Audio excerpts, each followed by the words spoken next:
Okay, then I would say let's start our second online training for students. I want to welcome you to this training. Thank you for attending. So, for those who don't know me, I am Daniel. I will be today the presenter and moderator of this training. I am responsible here at Dlubal for our German team, so especially human resources, and I am also responsible for the marketing, especially for the e-learning and video marketing. I like that very much, and also next to that, I do also some customer support, especially mail support. Good, I'm not alone. I do this training together with my colleague Ismail. Ismail, maybe you could say some words. Hey, how y'all doing? Yeah, I'm Ismail. I'm in the marketing team here in Munich. I'm very honored to be here with you, Daniel, today. Yeah, I'm in charge of, well, making videos, e-learning videos, making RFEM models, and showing you guys the amazing features we have in our software.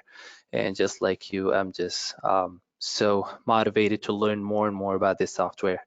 And hopefully today you'll get to see just a little bit of what you can do with RFEM and RSTEP. Excellent. So Ismail will be also here, the second voice, together with me. He will answer you almost every question, so we will try to help you as good as possible. And yeah, then I would say let's jump to the platform, go to webinar. Maybe for those who have already attended the first part of this training, few words to the platform. You can show or hide your control panel with the arrow here on the left upper corner. Then on the right side here, you can adjust your audio settings. So for those who can't listen us, please prove your microphone and your headphones. And if you have any questions, just enter here and Ismail will try to answer you the questions as good as possible. And after every chapter, we will also take a review of all the questions which could be important to answer and to show in the program directly. Yeah, what's the content of this training today? First of all, we start with an easy example. In this case, on the right side, you see this 2D frame with an hinged column. It's from a manual of RS Buck. We will model it, and then we put all the loads, calculate it, take a look to the internal forces, and then also to two buckling forms, buckling shapes. And then we continue with that concrete example of this concrete building. We put also loads there calculated. You will get an introduction to load combinations, result combinations, and yeah, and then I think we have this training. Good. I will close my webcam that you can see more. And I jump right into RFEM. And now it would be interesting who of the attendees have already participated in the first part. So I have prepared a poll for you. Please answer me that poll. That would be very nice.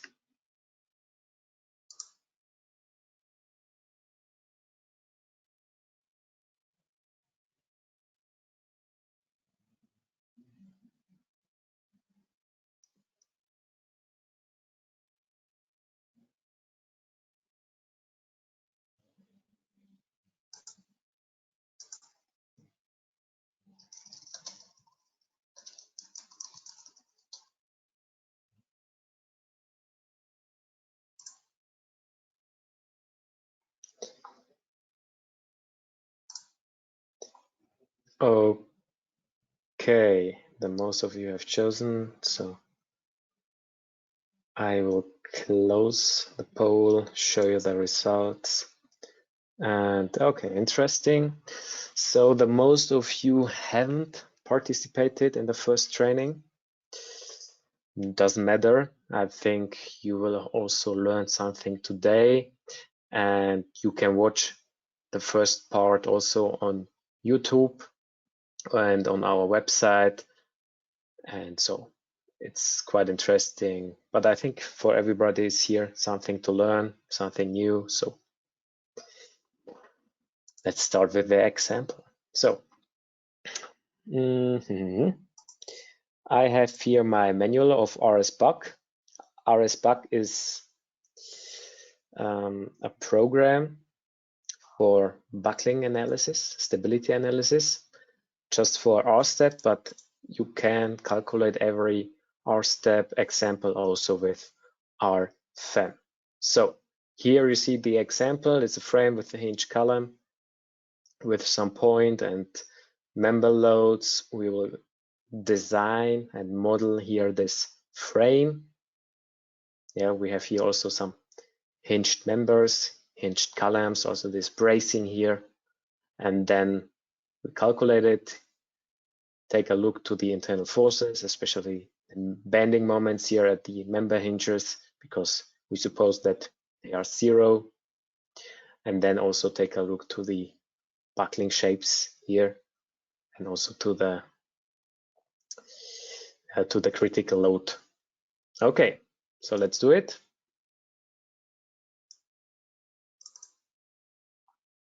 So when you open RFEM, then you see here this new window, general data. You can insert any model name.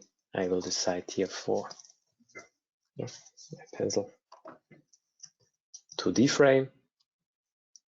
And because it's a 2D frame, I decide also to do that type of model in 2D exact, because I just want to activate vertical and horizontal forces in one plane, and also only one moment, my in this case, and only vertical and horizontal deformation, and no deformation out of the plane. This is important for that type of model. You can here decide also to change here the project folder. I decide here to take downloads because then I know where it is. You can change it, of course, or you can create a new project. It's up to you. And we don't need any classification of low cases and combinations. This is important for the next example we do 1 hour later. Yeah, my positive orientation of the global z-axis is downward. Yeah, and especially for you as international attendees, I can recommend you also open this units and decimal places.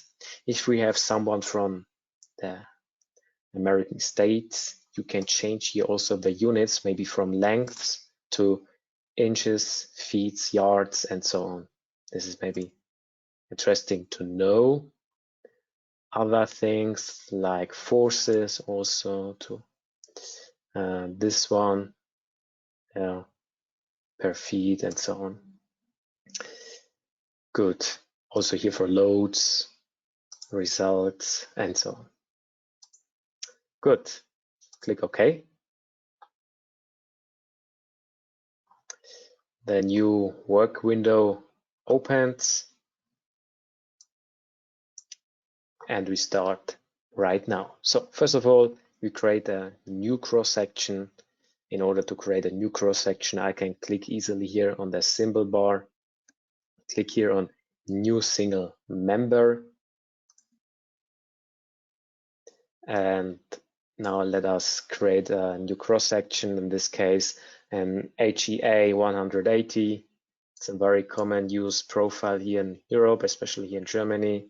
So click here on create new cross section for member start. And here you can see the most used and common used cross sections for steel. So I click here on HEA 180. Material is here, in this case, steel S235. When somebody doesn't see it, no problem. You can easily add it here in the material or create a new material. For instance, like here, I create here a new material, import from my material library. I set my filters for the metal, steel, and according to the standard, in this case, I decide for the Eurocode standard.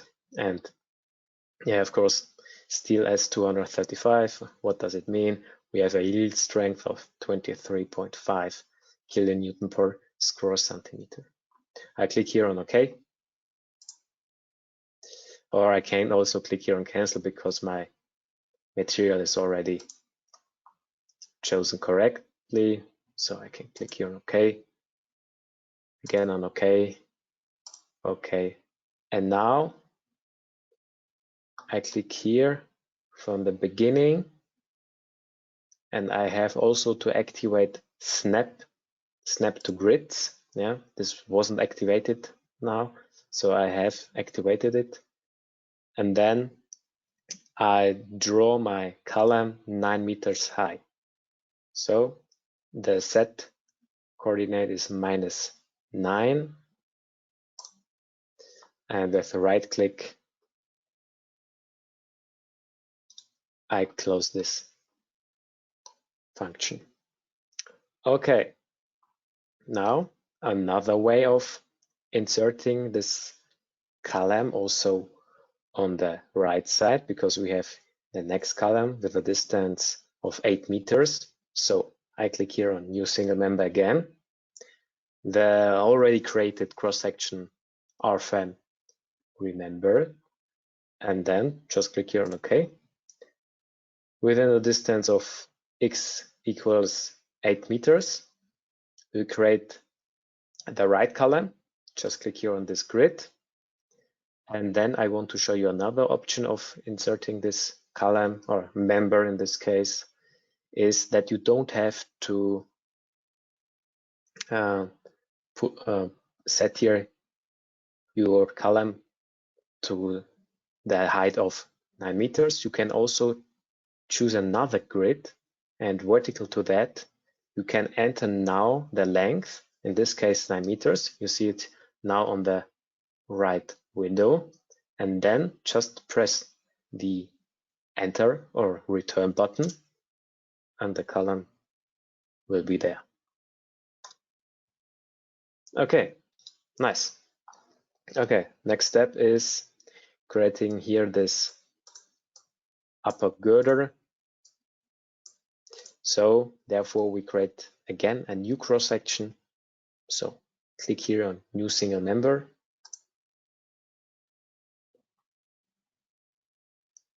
Click here again on create new cross section, and click here on IPE 270. I choose here this one. Materials remains the same. Click here on OK. Again on OK, and then draw it from left to the right side. Okay, so upper girder is finished. Now let's create here this middle girder, or slab girder. For that, I create also a new cross section, but this time in a different way. In this case, with the help of the data navigator.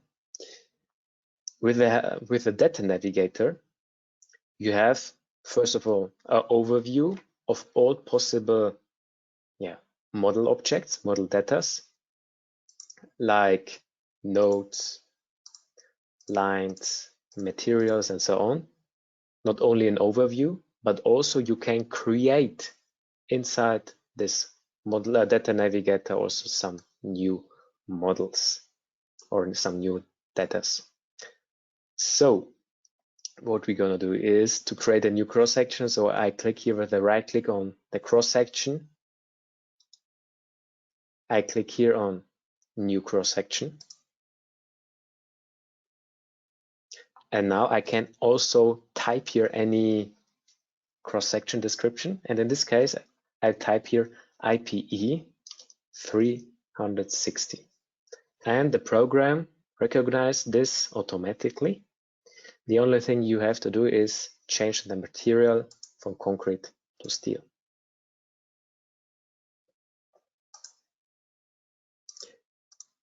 Exactly. Good. I click here on OK. And now you can see here, when you open the tree structure, you can see here the created cross section, IPE 360.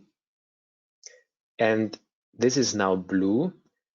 When you see something in the data navigator in a blue color, this means that this object isn't used so far.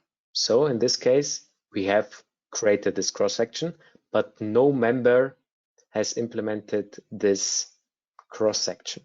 So, and that's also the reason why it's blue. So we will see it when we create now a new member with that cross section, and it will change from blue to this black color, because then we have used it for a member. So here in the middle, you want to create this middle girder, and it is at the height of 5 meters. So now we divide here this member at the height of 5 meters. So right click on the column here, right click, and go here to divide member. And now I have the possibility to divide any member with 3 options: graphically, intermediate nodes, or by distance. In this case, I choose distance. And now you see here the different arrows. And these arrows say to me that the starting node is here from down to upwards. Yeah. And for the upper girder, for example, the starting node is from on the left side, and the end node is on the right side. This is important to know where to divide your member. So in this case, I go from the button and 5 meters high. So I have to decide, okay, member start 5 meters. So it will divide my member here at the height of 5 meters. I click on OK. And this member was divided. And now we can do, because we have now this connection point here, now we can do and draw our middle girder here. So again, I do here new single member. Now, because we have already created here this new cross section, I only change here my member start, IPE 360. I click on OK, draw my middle beam from the left to the right side, perpendicular to my right column, and I click on OK, and this was it. Okay, good. Yeah, the next step is creating this vertical column here. And this is an hinge column. So again, I click here on this member, right click, and now I say divide member, graphically in this case. And now I can say, okay, which step do I want to have? In this case, I decide here 0.5. And independent now on the chosen member, I can divide any member, as you can see here. I can divide here this upper beam, the left beam, the right column here, or this one. And you can see here, when I move a little bit along this member, I can see also the division spacing, how it's changed. And we want to divide this now at the length of 4.5 meter. I click here on OK. And this was it. Right click or escape. I close this dialog and I have divide here this member and I get a new node. And now my most favorite function of RFEM is copying via drag and drop. So note, and also remember it when you work with RFEM, use this function. This makes your life really easier. Just select it. Just select the left column. So I draw a selection window, in this case from the right to the left upper corner. So everything within this selection is selected. Then press the Control key on your keyboard, then also the left mouse click, and do it from the left to the right here to the new node and leave it, and you have created this new column here. Good, so easy, really easy. Maybe I can show you the power of this function also, maybe with a great example. Just select everything here. You don't have to do it. Press the Control key. Click here on maybe on the left corner node, and then just easy and simple copying.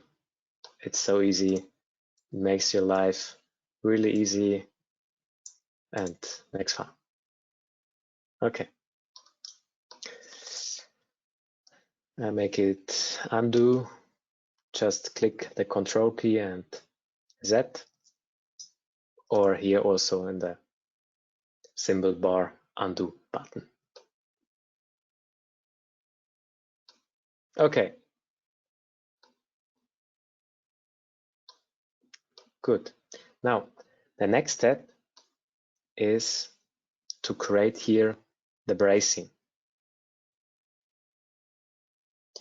So the bracing, in order to make it here stable and also to guarantee the stability here, because we will add here some hinges, I will do here this bracing. The bracing has non-linearities. What does it mean? We will activate only tension forces in this member types, to the member types. First of all, I will create this bracing and then I will explain it to you afterwards. So in order to create here these bracings, we have a very nice function here on tools, and at the menu bar, you can call up here the tools and then go to generate models, members, because we want to create members. Bracing are members.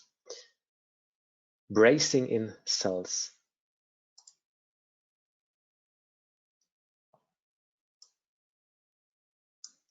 And then member type, tension, because normally the bracings get tension forces and we only want to have the tension forces. So we decide to do it like that we do here tension.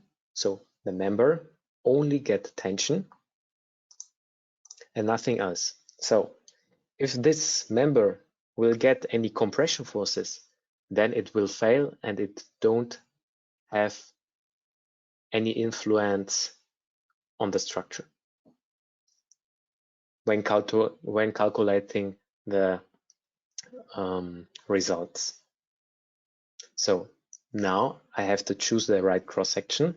Of course, we have just a small diameter of 20 millimeters. So I create a new cross-section here. Take this round or import rolled cross-section.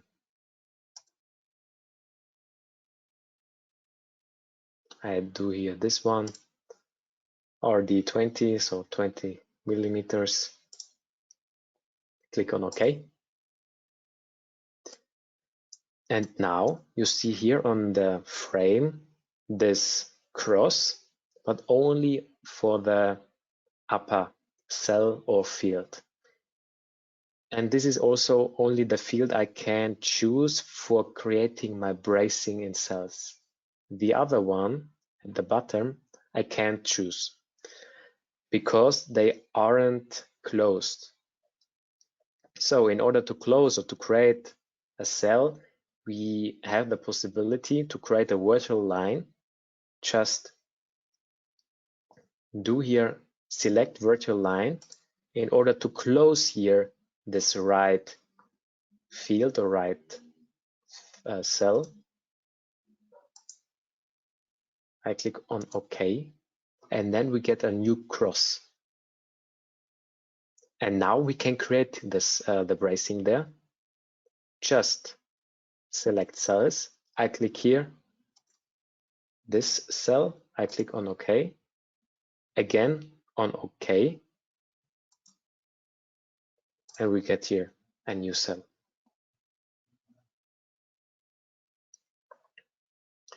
Okay, so much to the modeling. Ismail, are there any questions, or have you already answered some questions? So far, so good, Daniel. No questions.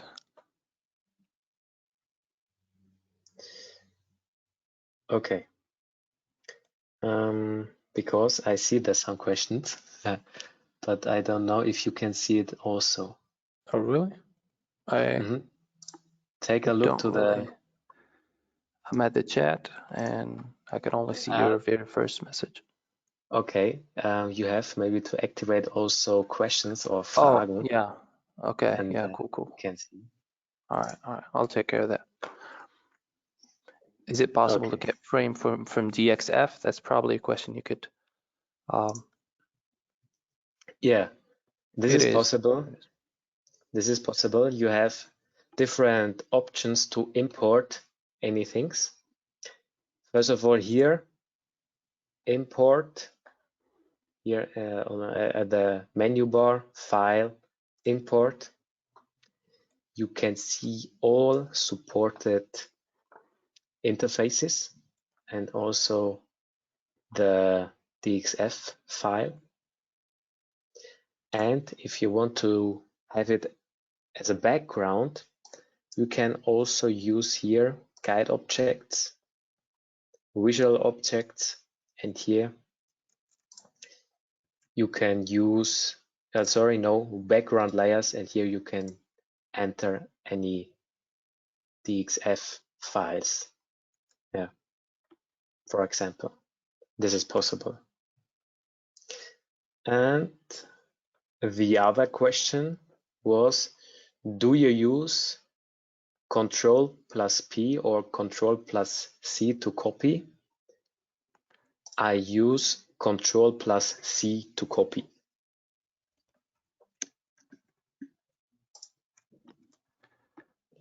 Yeah. Okay, good. Okay. Let's continue. I guess sometimes, because I noticed it and I thought maybe it's only my internet problem, but apparently it's not.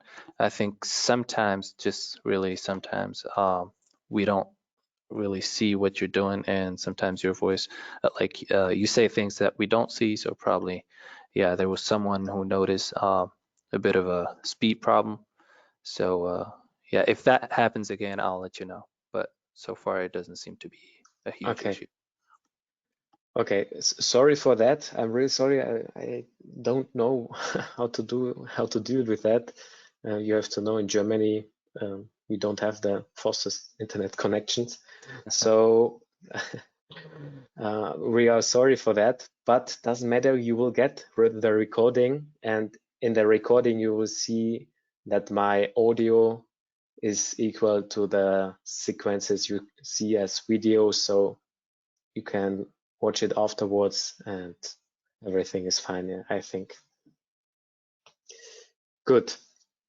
So the next step is to create the hinges, the member hinges. And in general, we have member hinges because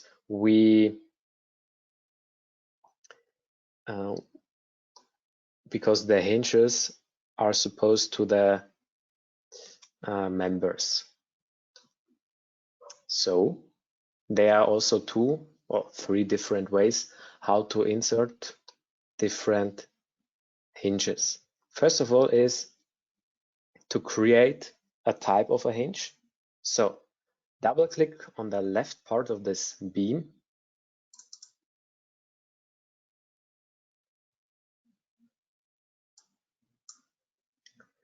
And then create here a new member start. Create new hinge at member start.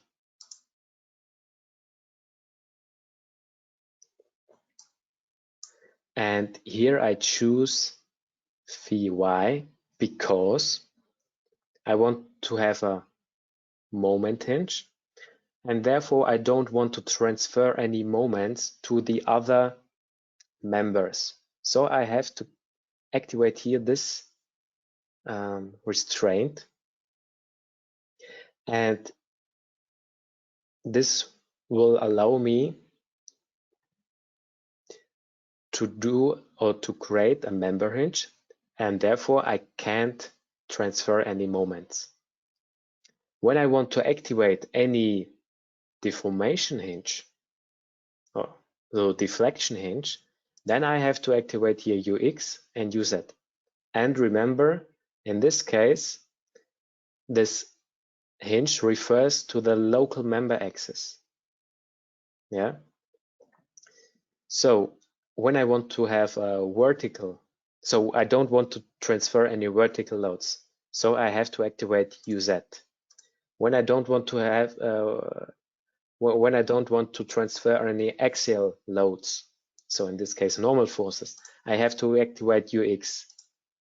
And when I don't want to have when I don't want to activate any moments, I have to activate phi y. I can do this also with the shortcuts here. Set rotational release and so on.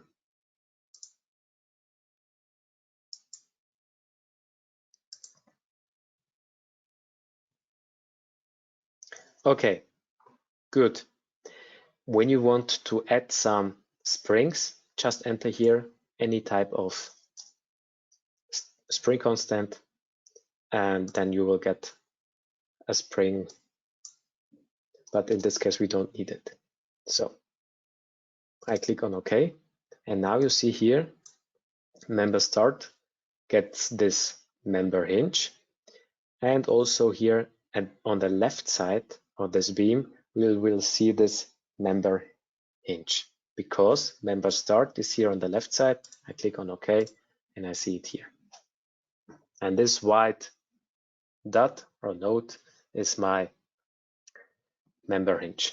So the second variation of inserting or creating member hinges is with the help of the data navigator again. So go to the left side, open the data navigator and scroll to member hinges, open the data tree, and you see here this type of member hinge. In this case, local and yes, this means no, yes. So we activated this at phi, and now right click and assign graphically to members. I click on it. Now you see some additional blue nodes, and these blue nodes shows you where to enter these hinges. So When I move to the middle of one member, I would add the hinges on both ends. When I move a little bit to the right or to the left side, just then I would create this member hinge only on one side of the member. And in this case, I decide for the right side on the middle girder, and then for the upper side of this column here. And then I click on OK. And now you see here these member hinges. Everything fine.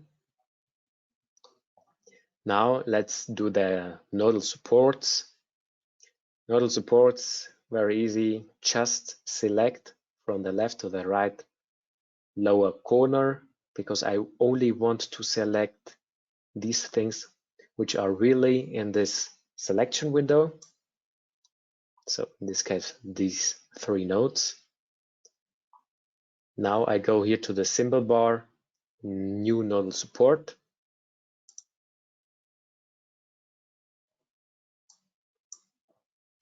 And now I see here this type of support, hinged. I choose this one. I click on OK, and we see here this fixed support. And now the whole structure is also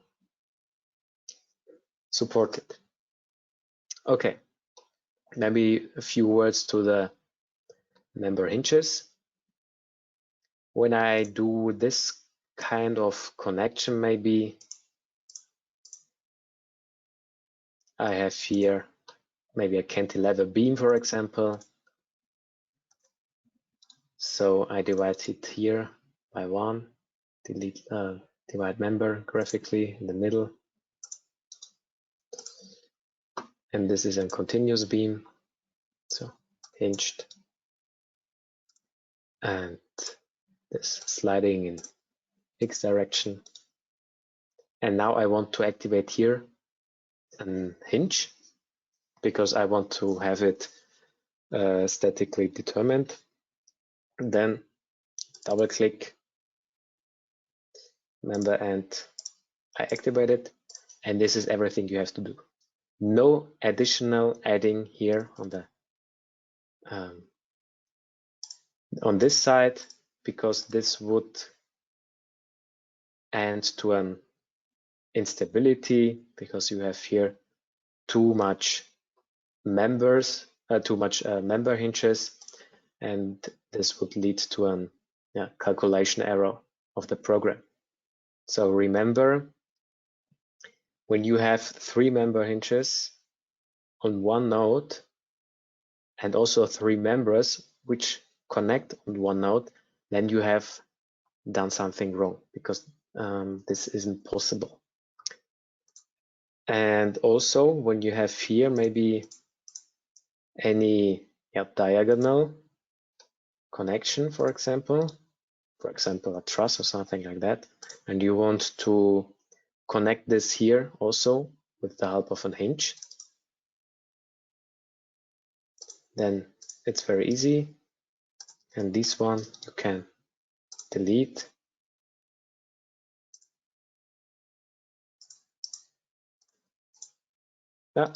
Sorry, my fault.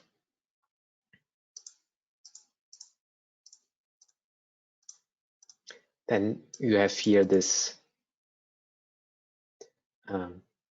member hinge connection. Yeah, this is correct. And when you would have here 3 additional 2 member hinges, then it would be false. So much to the hinges. Okay.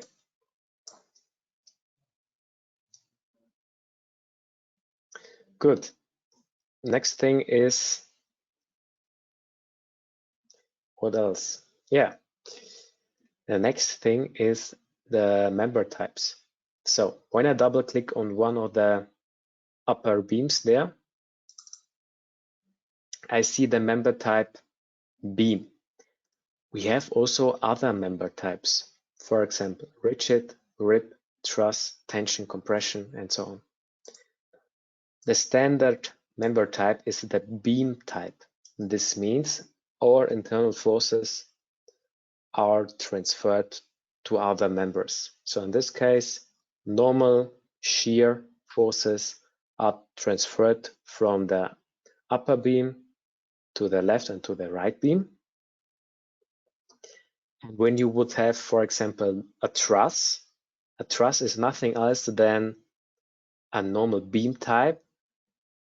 And at the end, you have two hinges on the left side and on the right side. And then also some non-linear member types like tension, compression, buckling, and cable, and so on. Compression member type is, for example, when you have a member which can only carries compression forces, and the same also for tension loads or tension forces, only tension forces. And we will see it after the calculation, because when some of these bracing gets shorter, so it will get compression forces, then it won't be considered, and the other one is considered because it will get longer, and also there we will see tension forces. Okay, so remember, when two or more members are connected by the member type beam, then all internal forces are transferred from one member to the other. Okay, good. So next step is the adding of loads. Before we do that, we have to create a new load case. In this case, one load case is enough. So I go here to the symbol bar, click here on new load case.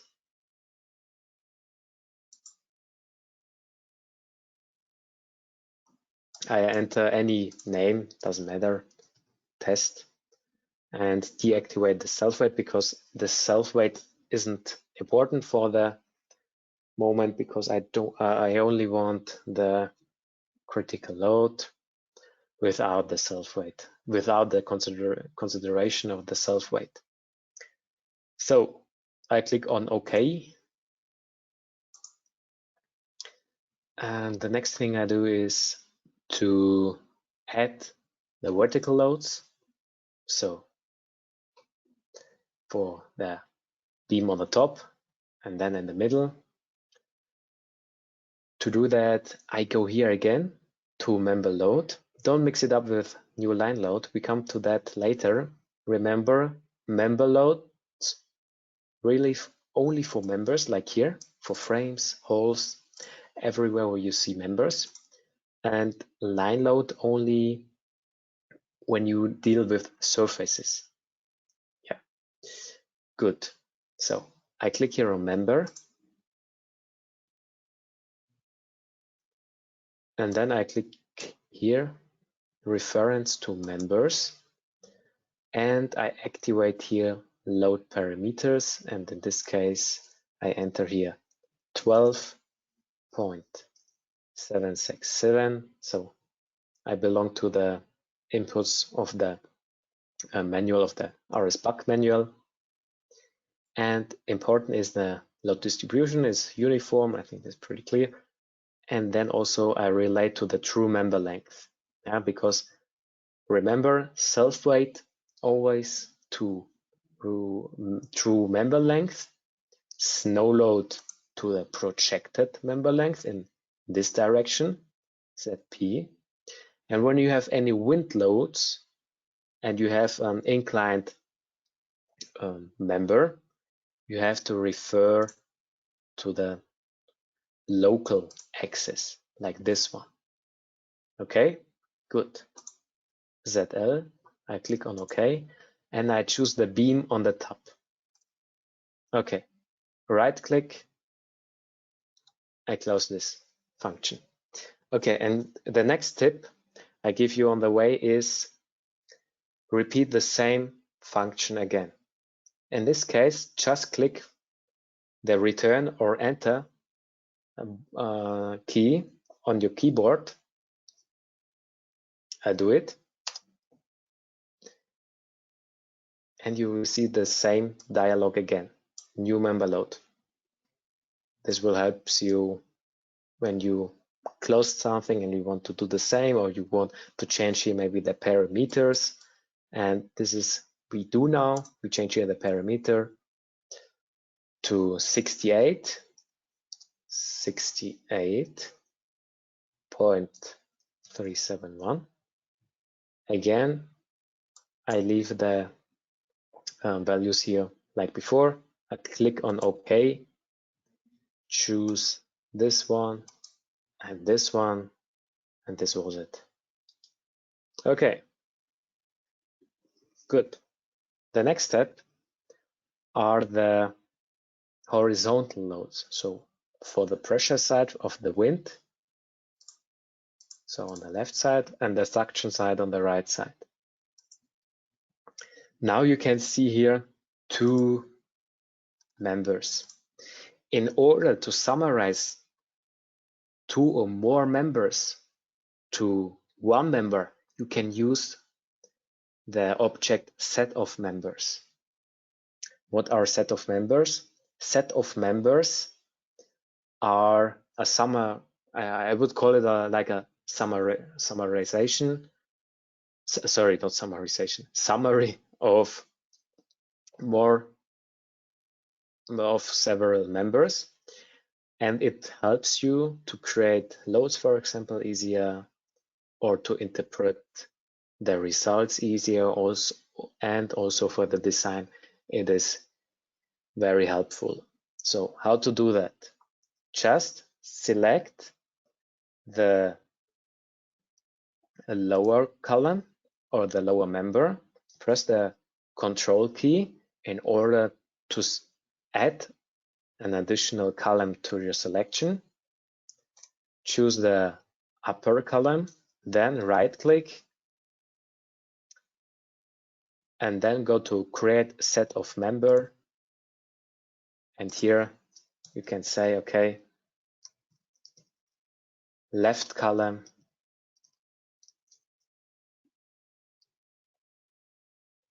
click on OK, and now do the same for the right side.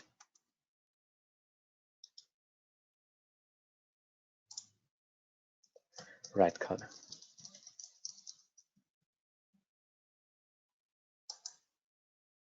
Okay, in order to see it a little bit better, you can change the display model to the wireframe model. And now you see here this set of member with the dotted lines. Good. Now you can see, now I will show you one of the advantages of the set of members when you summarize it. Again, we create a new member load, and now, watch out, we refer to sets of members and enter here a load parameter of 4.32,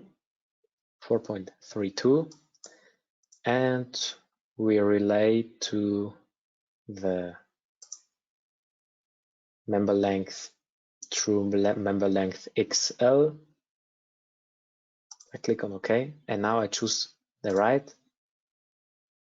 left and the right column. So easy.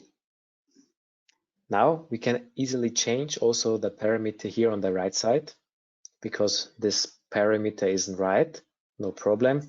We can change everything afterwards. So double click on the right load, change here the parameter from 4 to 2.7. So for the suction side, kilonewton per meter, and now we have changed it.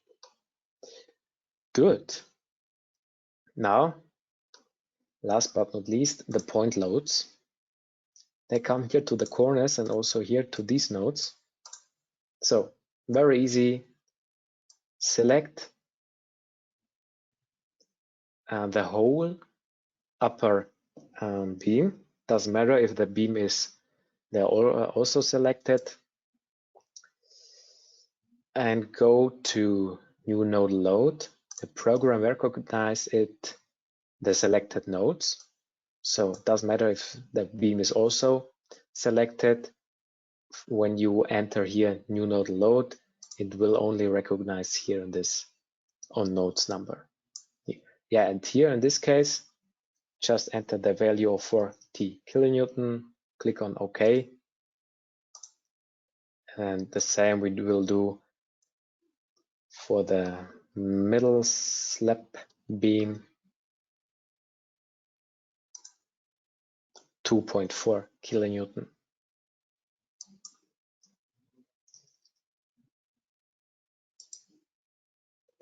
Okay, this was everything. And now I think we can start calculating it. Ismail, maybe before we do that, are there maybe any questions which could be important? Right now, I'm pretty sure there aren't any more questions. Okay, very fine. Oh, there's one. Should we assign beam model type for all frame? Well, that depends, right? Exactly. So it's up to you how you define your structure. You can do it and then assign the member hinges, for example. If you want to have here an hinged connection, then you can add here the hinges. And here, for example, for the bracing, I defined here the bracing because I want to have here this as a additional stability factor. So I added here also the bracing.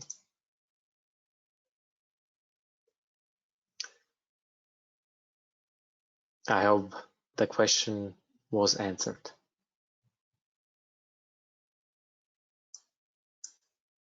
Thank you. Okay, maybe interesting point is also the dimension.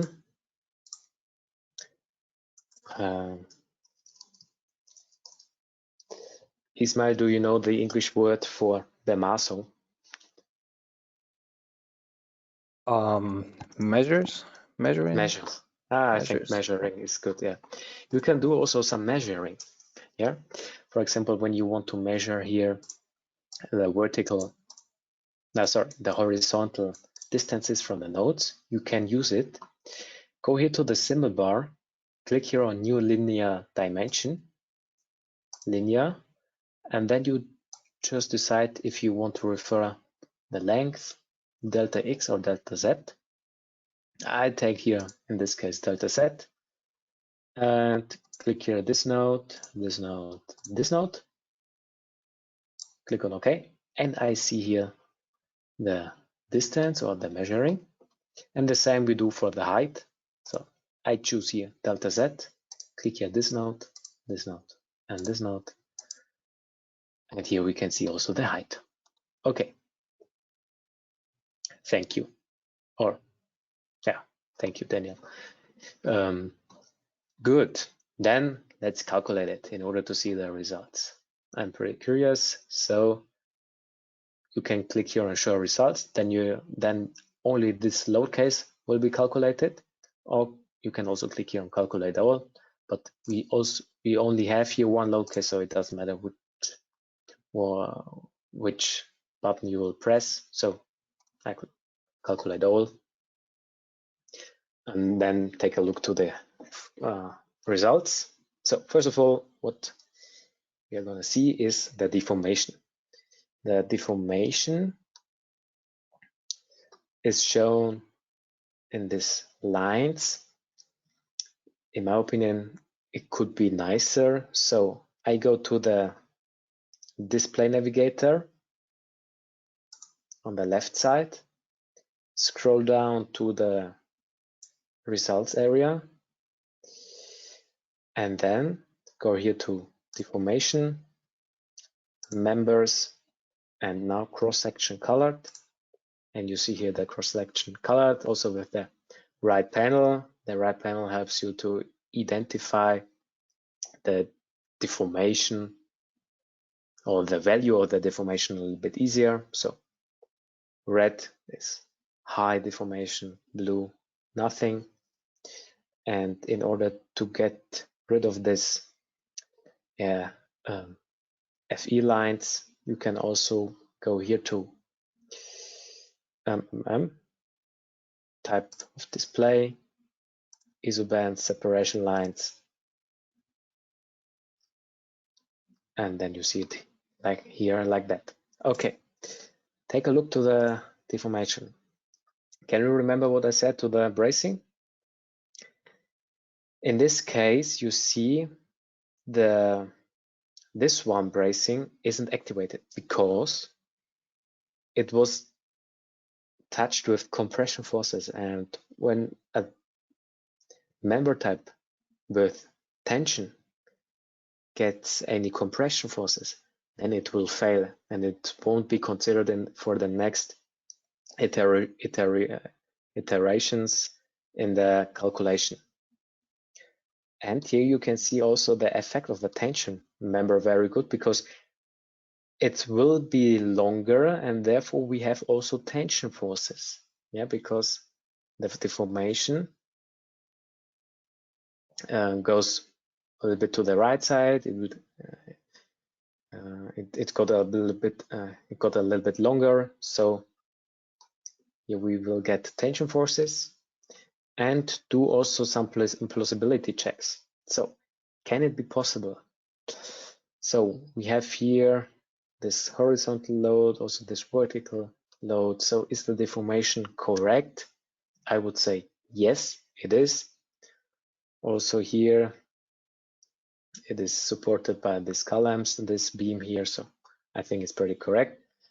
I can also activate here my table. And what I can also recommend you is go to the results and do also here the plausibility checks. So is the sum of loads in X and the sum of loads in Z direction equal to the sum of supports? And if you see no deviation, then you have modeled it in the most cases correct. Yeah. Take a look to the internal forces. Members. We created here hinges, so we hope that we don't see there any moments. And we don't see there any moments because we have here, in this case, my, and this is there, and no moments. Perfect. Here, support moment, I think this is pretty okay. And here, upper beam, also some corner moments, they are the same. This is also important. Same here, perfect. Take a look to the normal forces, especially in the columns, we will see some high normal forces. I deactivate maybe the loads. And very interesting, the whole structure is determined by compression forces, except that bracing here, this has tension forces. Yeah, because we have here positive normal forces, it's positive, and this is the reason why it's blue. The other ones are red. And the next plausibility check is compare the acting internal forces with the reacting support forces or support reactions. So activate here the support reactions. Take a look if the vertical support reactions are equal to the normal forces, in this case 219, here 219. Okay, on the right side the same. Only in the middle we have a little bit different because we have here this additional vertical, the additional inclined tension force, and this is also the reason why this vertical support force isn't equal to our normal force here. But when you do your components, then it should be the same here. Okay, I think this was everything. Now let's do the stability analysis. Also very interesting. So for the design of different application areas like steel, concrete, timber, and so on, you have to use our add-on modules. You can find the add-on modules again here in the data navigator. Scroll down to add-on modules. Here we find a bunch of add-on modules. The other way to find it is here at the menu bar. Here on add-on modules, you find it here. Okay, and Daniel, sorry. Yeah. Go on. I'll ask the question later. Okay. Maybe we can do this after the RF stability example, and then we can answer the questions. Okay, cool. Right. Good. Click here on RF stability. Open this RF stability analysis. And then it will ask you, okay, for more accurate stability analysis results, you maybe add there's some internal node distribution. I click here on yes. And now I decide here, first of all, what is RF stability because for those who don't know it, because they haven't participated in the first part of this training, RF stability does a stability analysis by the eigenvalue method. So you can see the equivalent lengths, the buckling lengths, also the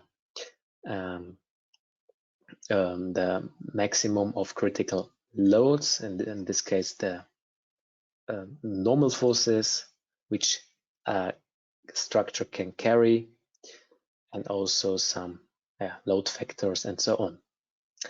But I think it will be better when I explain you this example.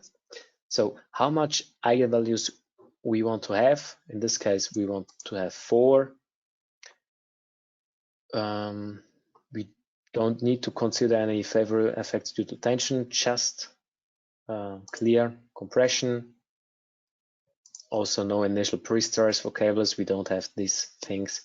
But we have to activate maybe the division also for straight members. So click here on Edit FE Mesh Settings.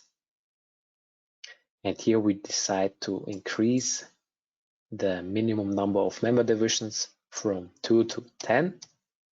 I click on OK.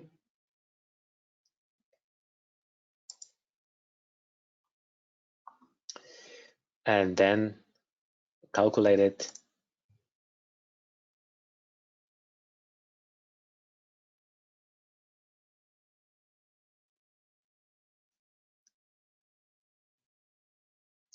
And now we see here the critical load factor and also the magnification factor. So again, what does they say to me? The critical load factor. Critical load factor means that when I have here a critical load factor of 5.8, then I have to multiply all my loads with this factor in order to make this whole structure unstable.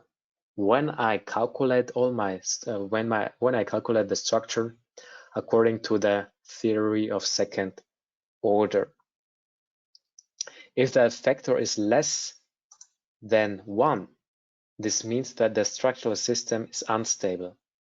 A factor higher than 1 means that the loading from the available axial forces multiplied with this factor results in the system's failure due to buckling.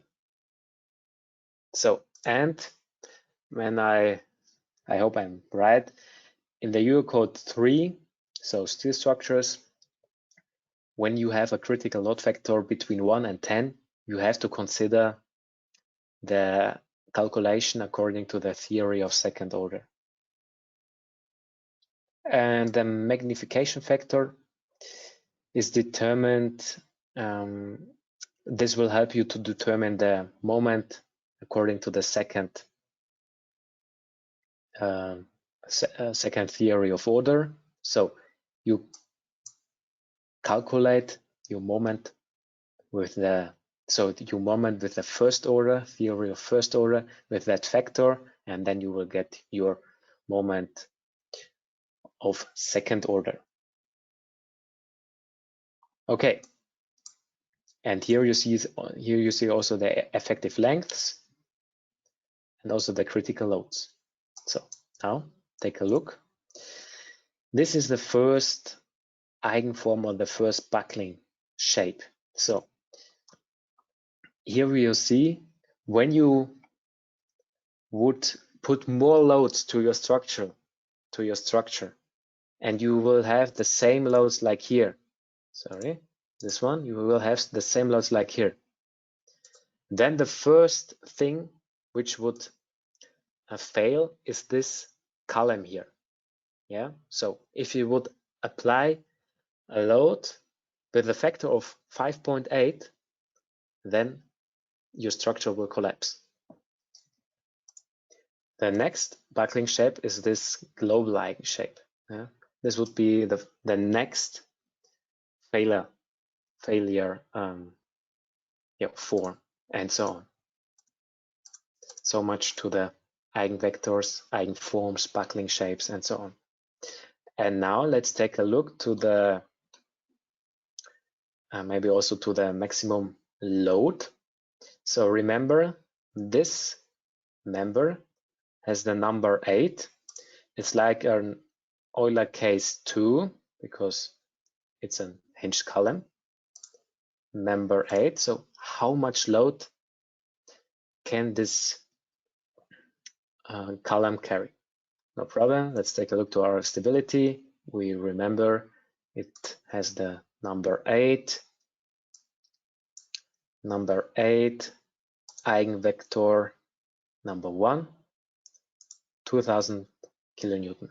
So what happens when we put the load higher than 2000 kilonewton and when we calculate according to the theory of second order, then the structure will fail because this column will collapse, will buckle in this case.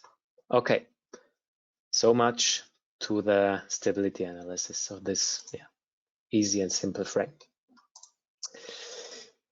Ismail, maybe now we can answer some questions. Yeah, I tried to answer the past questions, but now I have a general question saying, is it possible to make a stiffness analysis of members as such as shear stiffness, for example?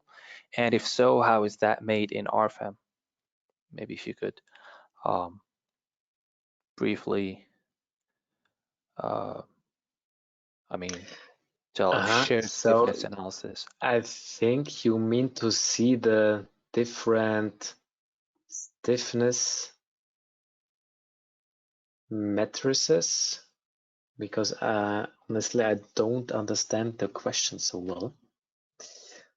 Same here.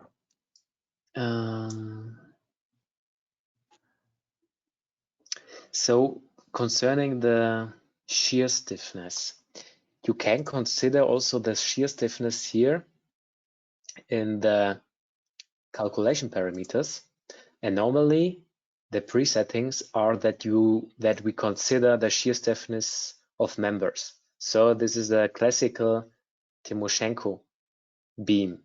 Yeah, so we activate also additional this shear stiffness, and we get additional deformation by this activation. And this is more correct in the reality.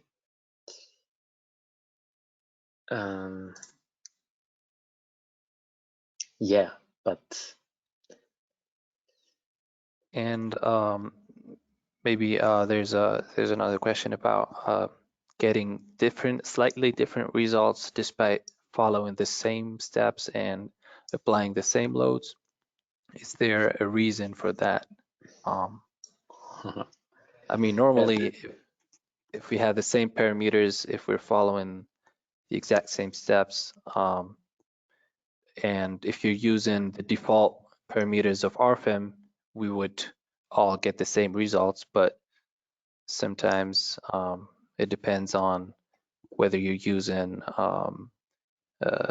theory of first order, second order, and those are parameters you might have changed. Maybe that would probably lead to slightly different results, right, Daniel?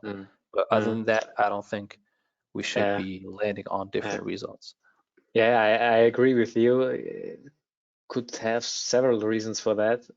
It's really difficult to say, okay, which parameters would cause to these differences. I don't know it. He said, is it due to the mesh size, the version of the software? But you have here members, so in this case, it doesn't have so big influence. Yeah. But maybe go here to results, back here to calculation parameters. Sorry, no, FE mesh settings, and give here the minimum number of member divisions, 10. Maybe it could have an impact on that, but I'm not sure, honestly. Can have several reasons. Another question is it possible to see the calculation after running the analysis? If by calculation you mean results, then yes.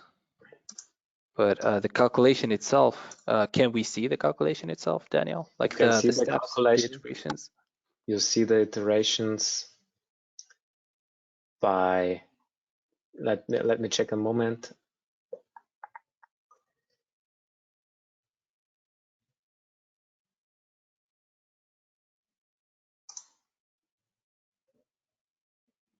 Force window.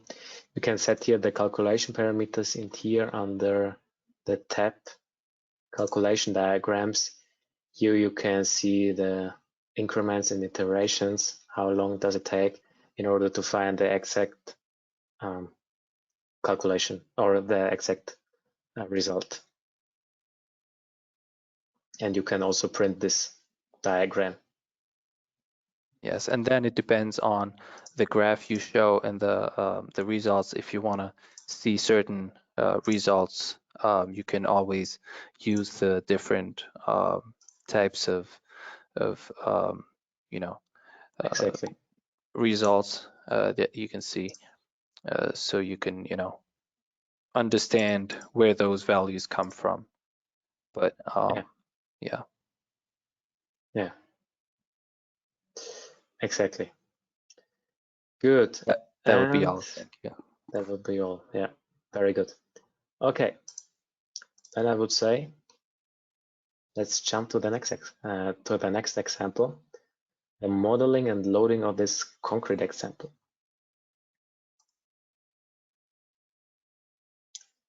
So, how does it look like? I will show it to you. You will also get the training manual, no problem. So, what do we have here? We have here this concrete building, and we will model it together. First of all, here this floor plan, the next plans, and yeah, I think this is a very nice and easy example in order to get in touch a little bit with the surfaces and plates and shell theory in RFEM. So let's do this.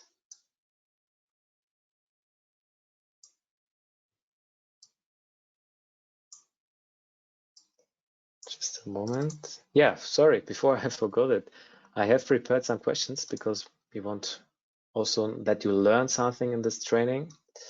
So please answer me these questions in order to summarize the learned theory and also the learned knowledge. So I have prepared 3 questions, so please answer them. And I take a sip of water.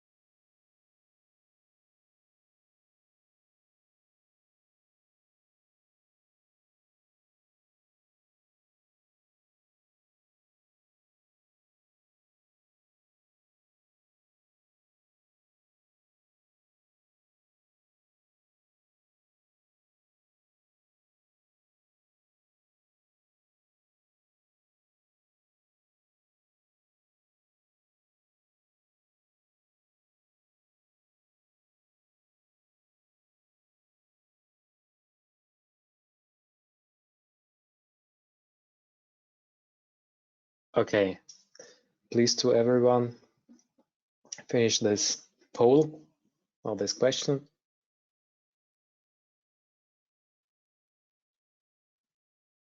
Okay, I close this, show you the results. And the question was, okay, how are 2 members connected when they have the member type beam? Of course, bending resistance, so I can transfer shear, normal forces and bending moments to the other beams. And therefore the first question is correct. The first answer is correct. The next question is this one.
Okay, I close this poll, show you the results. Okay, what do we have here? Yeah, 2D systems. So we have our easier and more simpler structure, and therefore some boundary conditions are already blocked or are not visible, and therefore the first answer is correct. So it's true that at a 2D system the deformations and rotations of the boundary conditions are partially blocked. And now the last poll for this round.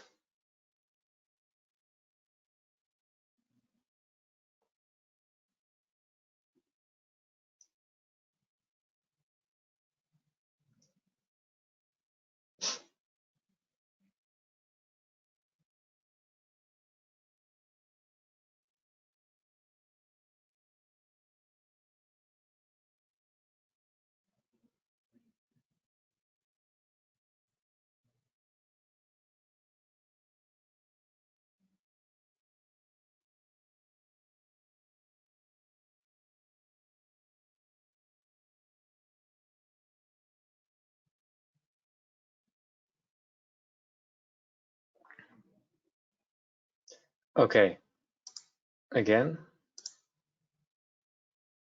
the results of this question. Okay, what are sets of members?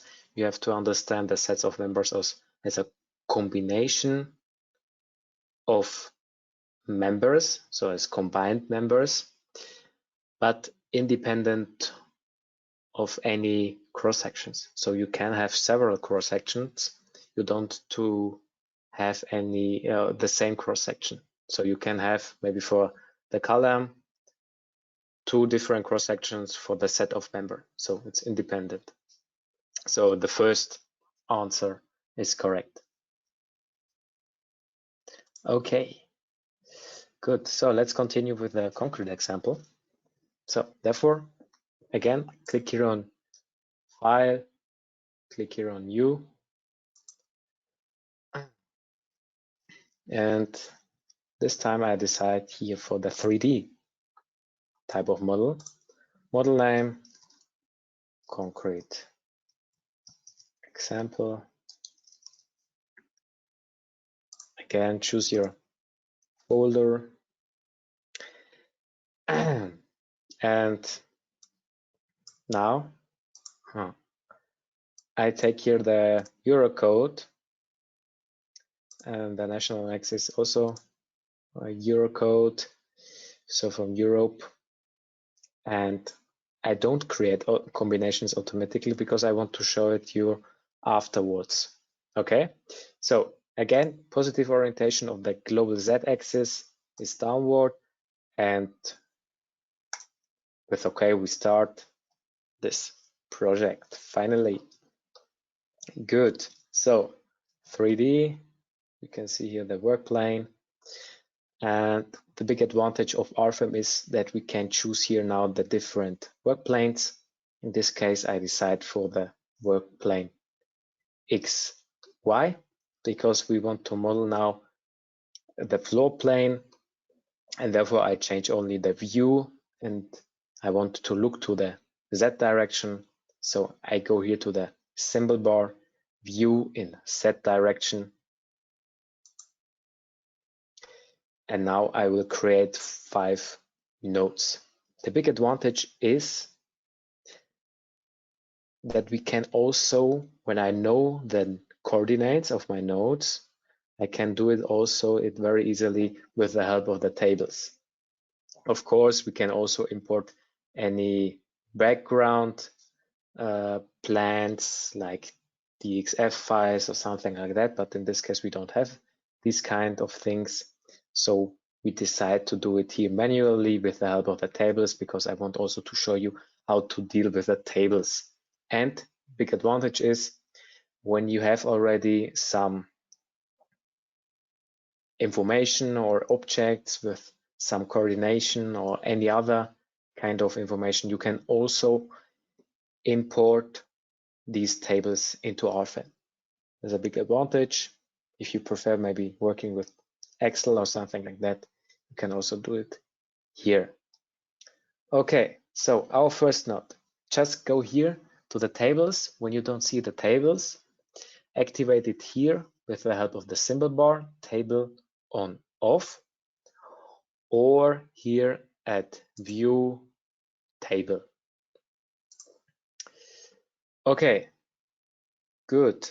And then go to the tab nodes here in the area of model data.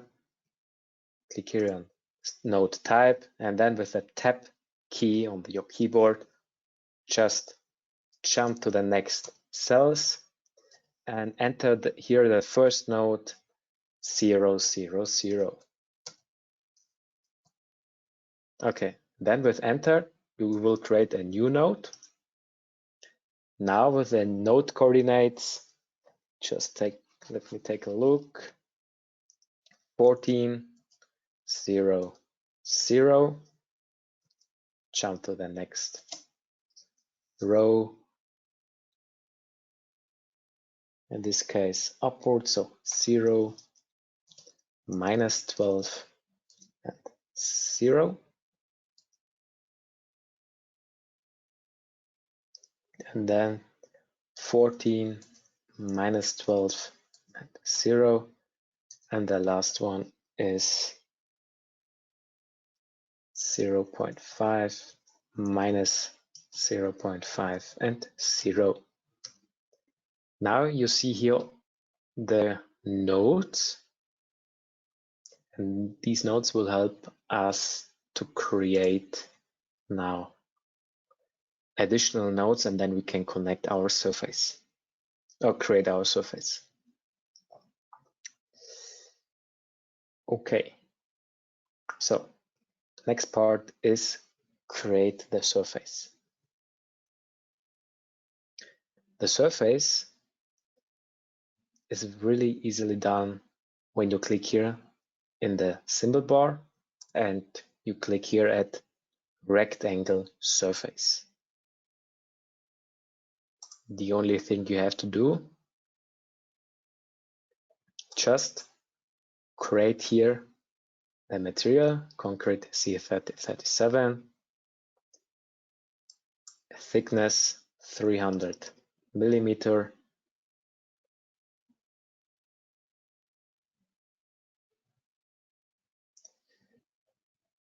No, sorry, the thickness is 200 millimeter. I'm sorry for that. And I click on OK. The slab. So the bottom plane or the bottom slab is 200 millimeters, and then we draw this surface from the left corner to the right lower corner. Good. Yeah. The next thing is copying here these nodes along the X direction. So therefore, very easy, right click on the node, click here, move and copy.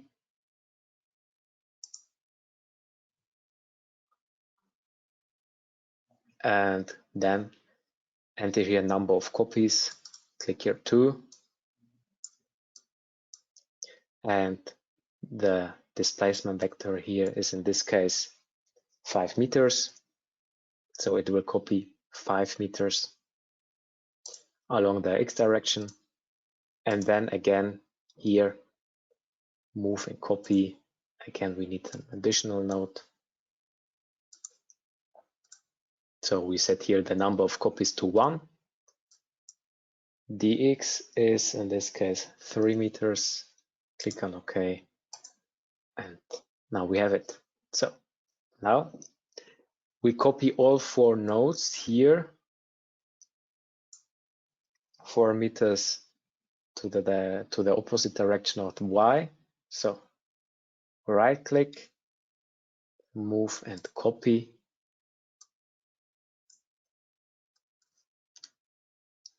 The Y is minus because against the Y direction is 4 meters.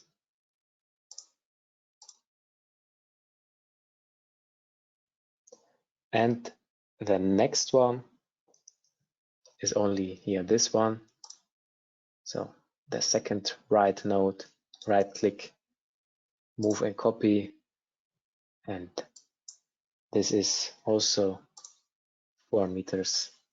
So finally done. Good, very good. So the next step is to create here a semicircular surface. Yeah. And therefore we need here the middle point of this line here. So we have to create an additional node. How to do that? Therefore, we can create here a new node, and we have the possibility to create a node between 2 points.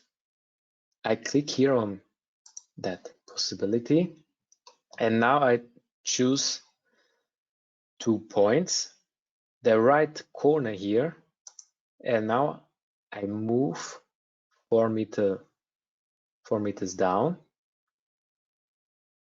So to the Y coordinate -8 along this right line, and then I click OK because I snap now the grid here, and this node should be divided here, or no, not divided, should be created here in the middle, so 50%, and here also 50%. We can set here also 25%, doesn't make, you can use it how you want it, doesn't matter, but this function is really helpful. In this case, I wanted to have it in the middle, so I decide to do it here with 50%. I click OK, and now we have it here. Very good. So now I can draw my semicircular surface. Therefore, again, I go here to this new rectangular surface, and then you see here this arrow. And when I click on this arrow, I see different variations of surfaces, and I take this semicircle. And now watch out, here again, the same properties, just click on OK. And then on the bottom, the status bar, where you see also the snap, grid, cartes, snap, and so on, these functions, you see on the absolutely on the left side a kind of command, and there you can see select the center of semicircle. Now I have to select the center of the semicircle, so you see the commands on the left lower corner, and then I draw here this circle, and I have here this semicircle surface.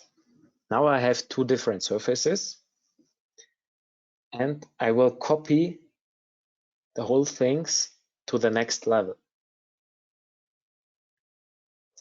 So this means copy everything. So I draw a selection window of everything. Then right click, move and copy. And now important, number of copies is 1, and the displacement vector is against of the global Z direction, because we want to do it in the height, minus 3.25 meters. I click on OK. And what I did wrong, OK, dy, OK. So, and now I draw a little bit my work plane. Press the control key and the middle mouse wheel. Now we see it here like that. So pretty good, I would say. Okay, now we want to here an opening, because there we want to imagine some stairs, and this is the reason why we want to do here an opening. And remember, openings are only possible when I have really one surface. And now I want to create here this opening within these two surfaces, and this is not possible in RFEM. Therefore, I have to create one surface. So what I'm gonna do is delete here this line. Just select the line, click on delete on your keyboard, and the surface disappears. No problem. By clicking here again in the symbol bar, surfaces, click here on the arrow, you can select boundary lines in order to create a new surface. Select boundary lines, choose the thickness of 300 millimeters. Again, click on OK, and then you can choose here these boundary lines. They are automatically detected and also selected. And yeah, click on cancel, and you have here this surface as one surface. And now we can draw here this opening. So for openings, just go here to next to the surfaces for openings. Open here with the help of the arrow, new openings. And here in this case, we click on circle. And now we select the center of the circle. This is this one. And now you see the disadvantage of this graphical input, because I can't set the right circle parameter, so the correct radius, because I am in the wrong work plane, so not in the same plane. No problem. Go here to circle parameter and enter the circle parameter of 1.8. click enter, and this was everything. So easy. Good. Yeah, the next steps are the creation of the walls. How to do that?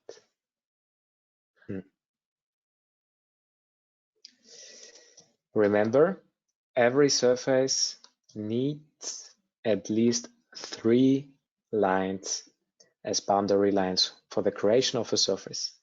And our walls have 4 lines. So we need additional lines here in order to create our walls. So I have to divide my lines in order to get additional nodes. And these nodes helps me afterwards to create my lines vertical to that. Okay, let's do that. First of all, I choose only the first floor or the first slab here in this plane. So I select everything. I click here on visibility by selected objects in the symbol bar.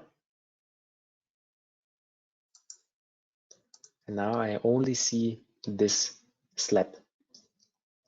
Everything else I can't activate or I can't modify. And if I want that the hidden objects in the background disappear, just right click on the context menu and then deactivate show hidden objects in background, and you will only see this one. Okay, again, activate here view in Z direction, and now we are going to divide our lines. Okay, we see our line direction. You can also change the line direction with the help of reverse line orientation. Then you will see, okay, it will change from that direction to the other one. I will undo it because I refer to this line orientation. So the first division of lines is on the left side. Right click on this line, divide line by distance. Good. I want to divide it from the left corner node, left upper corner node, 3.5 meters away. So I click here on line start, 3.5 meters. I click on OK. And the next division is here, upper line, divide line, also by distance. Now from the right side, 3.5. So 3.5. And now here from the beginning, 5.5.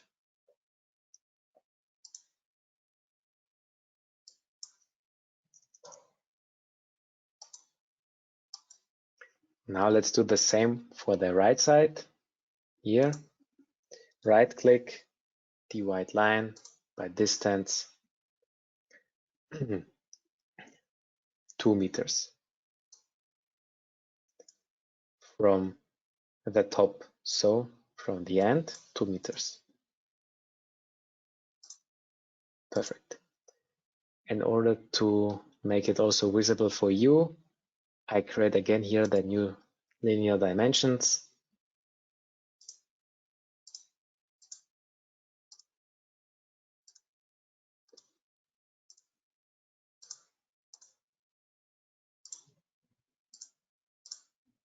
So, perfect. Okay, good. So now I want to cancel my visibility mode so that I can see again my whole structure. So I cancel the visibility mode. I see now also the button slab. And now I can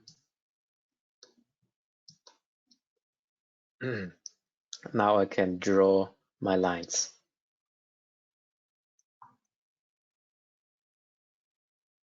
Okay, we create a new line.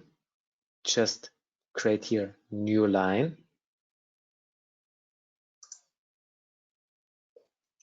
And we create the new line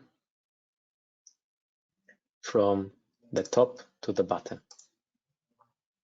Right click and again right click. And now we can easily move and copy these things with the help of our drag and drop function. So just press here, select, press the Control key, select this line, copy it from there to there. And this is what we're gonna do for the next nodes we have already divided or created, sorry.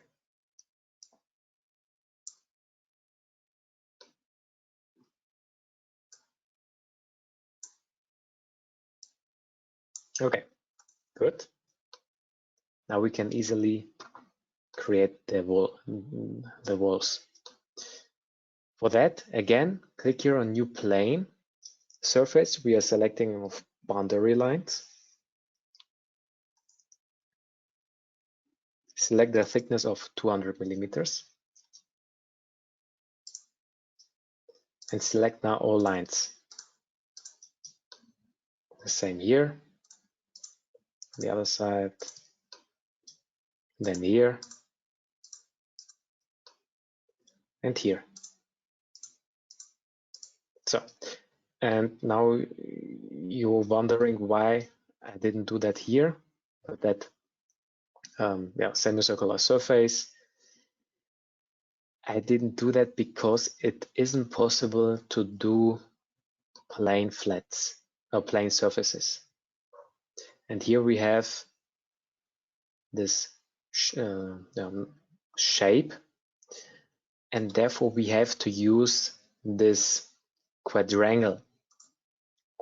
This is a general four-sided surface, and there it's possible to do this surface. So I click here on, quadrangle, same thickness. I choose here these boundary lines, and with the right click or escape, I cancel the input. Now we add here an additional wall. Again, I select here this wall, press my Control key, via drag and drop, I copy it very easily from there to there. Ready. Good.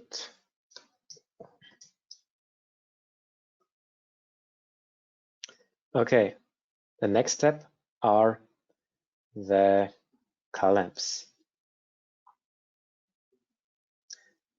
The columns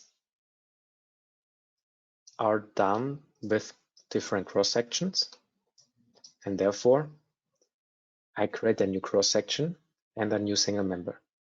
I click here on new single member.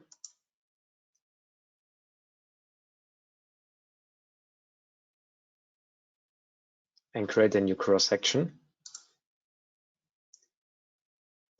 And we choose here a rectangular cross section.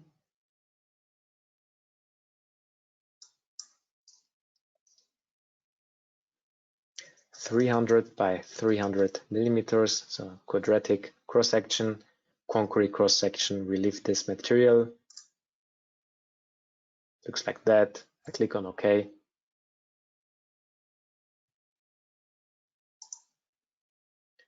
And this is also the reason why we have created so much nodes before, because now we can easily create here this member or this column.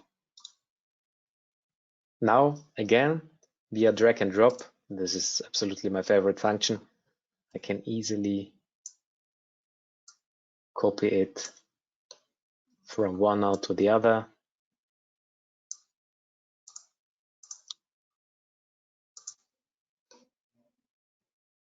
Now I rotate a little bit my structure, in order to select all 4 columns at once, right click, move and copy. Now I can also select the displacement vector with the help of this nodes. Click here this node and this node, 4 meters, zack, and the same I copy here to that. Okay, fine. I think this was almost everything. Now we will create the window on this side here. Here we want to create a window, so a new additional opening. And when you will do that, you will see it isn't so easy to do that because now we are not in the same working plane. So when you don't have to do it with me now. When you click here on the rectangle and when you want to work here, it's not possible. Even if you change here the work plane to the XZ direction, you can snap here any grids and this wouldn't work. So therefore, we have the possibility to change this origin of our grid and work plane. So here in the symbol bar, we find the set origin of grid and work plane. Click here on OK, and let's choose here this corner. Now we will create new nodes.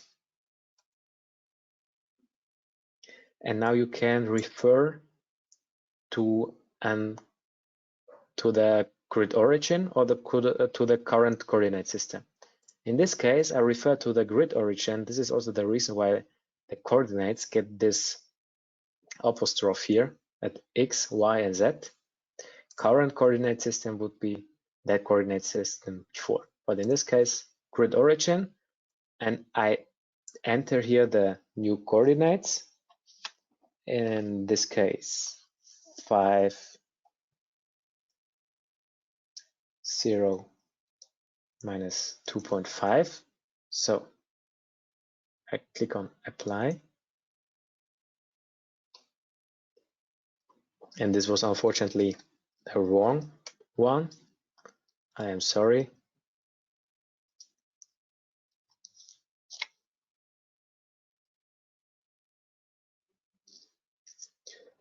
Again.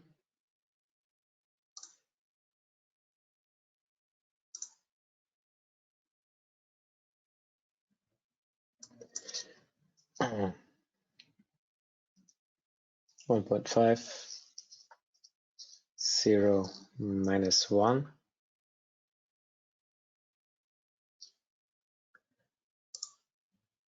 Okay, and the coordinate x should be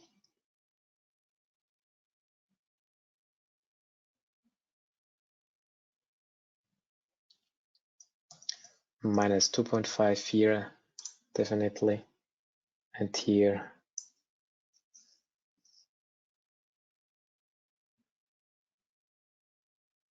Yeah, it should be 5.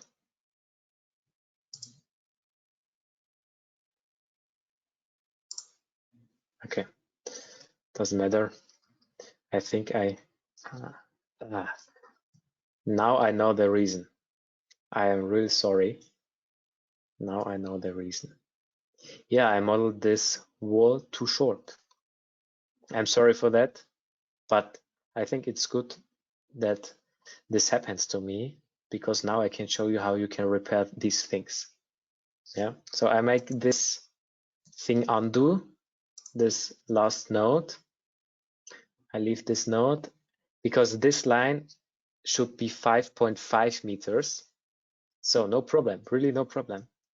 Look how easy it's to change this. So I will select these nodes, create, say, okay, move and copy. Enter only here so I don't want any copy, so only the movement. and all nodes should move 0.5 meters along the positive x direction, so 0.5. I click on OK. Zack. And this was everything. Now I can create the node again. I'm really sorry for that, but I think now you can see how it's easy also when you do something wrong, how you can change it afterwards. So now coordinate is 50 minus 2.5. I click on apply and now I have it. Fine, absolutely fine. And now I can also very easily create this rectangle, this opening, and now I have it. Perfect. Good. So what is the next step? Maybe before we do the next step, Ismail, are there any questions? No, but I have a suggestion, if you allow me to say it. Like just in case you don't want to create new nodes, I personally do it using the function, the display options. When you choose not to display surfaces, you could actually select nodes and points in that surface. So if you just hide the surfaces, so when you click there, you wouldn't select the surface, and then add your rectangle and then make the surfaces appear again. That would be an alternative. But I think it's, the good thing about RFEM is there's always at least 3 or 4 different ways to do the same thing. So, exactly. Yeah. Yes, you're completely right, and I agree also with you. There are so much possibilities how to do that in different ways. So choose your favorite way, how you create and model your structures. It's up to you. We offer you different options to do that. So choose your favorite one. Yeah, maybe if you could like briefly show where it is on the display menu, where to hide members and surfaces on the data navigator, on display. So you mean here in display? Sorry. Yeah, View yeah, navigator. there, display, and So yeah, display. yeah, And you mean this one? exactly. If you hide surfaces, you wouldn't be seeing the surfaces, so you wouldn't exactly. So you'll be able to select whatever you want to select inside that surface without accidentally hitting the surface itself. This, yeah, very. Thank you for this suggestion. Yeah, this is very useful. And also maybe another tip: when you don't want to snap any grid points here, just deactivate here, snap the grid, and then you only can snap these points or nodes of the structure. And this will make this workflow more fluently. And yeah, but this is also a very nice tip and hint. So you see, you will learn a lot of things here. Okay, good.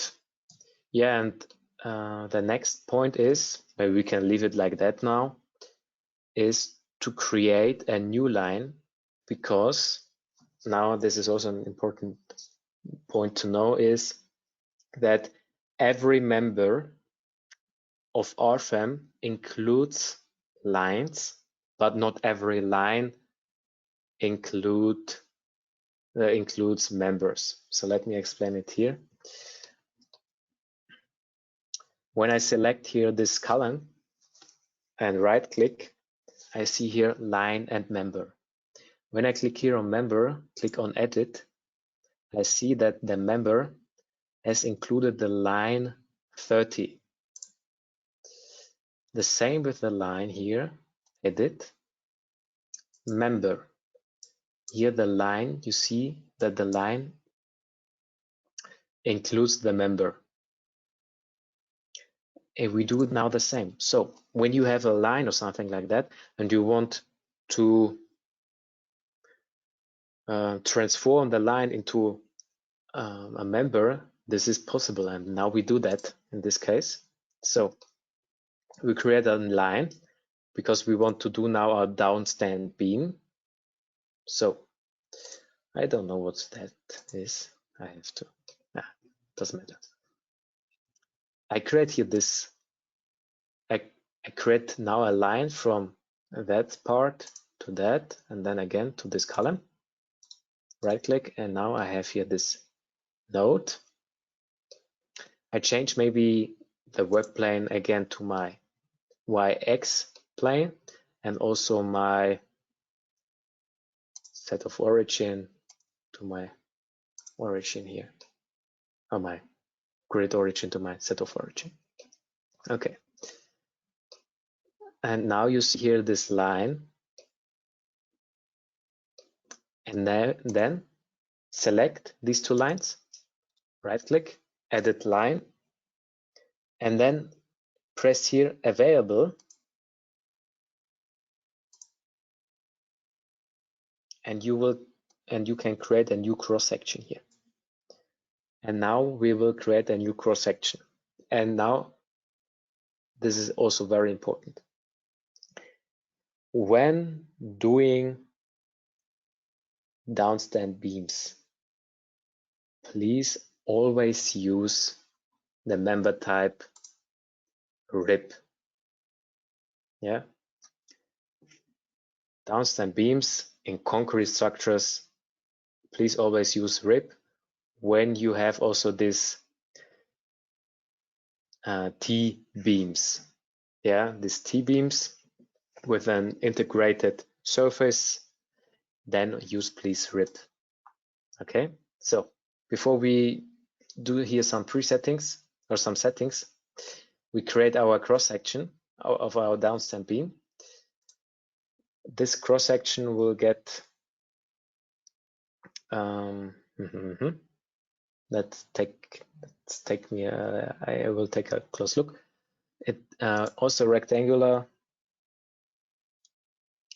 the width 200 millimeters and the height 150 millimeters. I click on OK. You can leave it like that. Okay. And now edit member type. And here you can see some settings. So first of all, the position and alignment of our downstand beam. Of course, it should be that the upper edge, so the top edge, should be the same like the bottom edge of our slab. Again, the top edge of our downstand beam should be the same like the bottom edge of the slab. So in this case, on plus side of surface. And what does it mean, this RIP? So for RIPs, the internal forces are determined according to the requirements of concrete design. And the stiffness of a RIP member results from the member height, what we have here, and the surface thickness due to the effective widths, which we determine now here with this integration width. So the internal forces of a RIP member include the member forces and the internal forces of the surface that are integrated from the width B1 and B2. Okay, so this is like in the study of concrete structures, there you learn it too, the similar here. Okay, so what you can do is to determine, first of all, to choose the right surface, in this case, this surface. And now to choose here the width, you can calculate it by yourself, or you can do here a kind of preset. I decide here doing the preset, the length divided by 8, so the span divided by 8. This is in general, in the most cases, correct. And also similar when you would determine it by yourself by hand. And here the same. And also choose here the correct surface. Okay, I click on OK. Then I click on OK again. Now we see it, okay, because we have we had to choose our surface. The display navigator jumped back to lines and also to surfaces as activated. And in order to make it for you a little bit more understandable, what we do there, we have here now a kind of eccentricity, because our upper edge of our beam is equal to our lower edge of our surface. In order to make it a little bit more visible, go here to the display navigator, rendering, model, solid model, surfaces, and activate here the field inclusive thickness. And then, oh, maybe this would be better. Yeah, with the edges, and now you see here, okay, it's absolutely correct defined. Okay, good. Okay, next step. Definition of supports. So on the left side, we have a kind of line support. So therefore, I select here these lines because there we have a kind of line or beam foundation. Right click. And I say edit line, because also from a line or a single node or surface, I can create also supports. So go to the register support and say, okay, available. And we create a new kind of line support. We only want to have the vertical forces. Therefore, deactivate the horizontal conditions and only activate the vertical support conditions. I click on OK. And we see here this vertical line supports. And now the same for the surface supports. So we select our surfaces now with the help of our data navigator, because this data navigator enables us also a very good overview about all its existing objects. So I go to surfaces, open the tree here, and I know the first two surfaces, or in this case, the first two planes, are the planes or the surfaces at the bottom. With the pressed Ctrl key, I add another plane or another surface to my selection. Right click, click on Edit, and now you see, okay, surface number 1 and 2 are selected. And then go to Support Eccentricity, say Support Available, and now you see here the spring constants you can enter for that. So we want to do it not rigid, so therefore we don't put there any, we don't activate it, so we only enter here any spring constants. So in this case, first of all, we change maybe the units from kilonewton to meganewton, units and decimal places. I click on that and change it here from supports to from kilonewton to meganewton. Okay.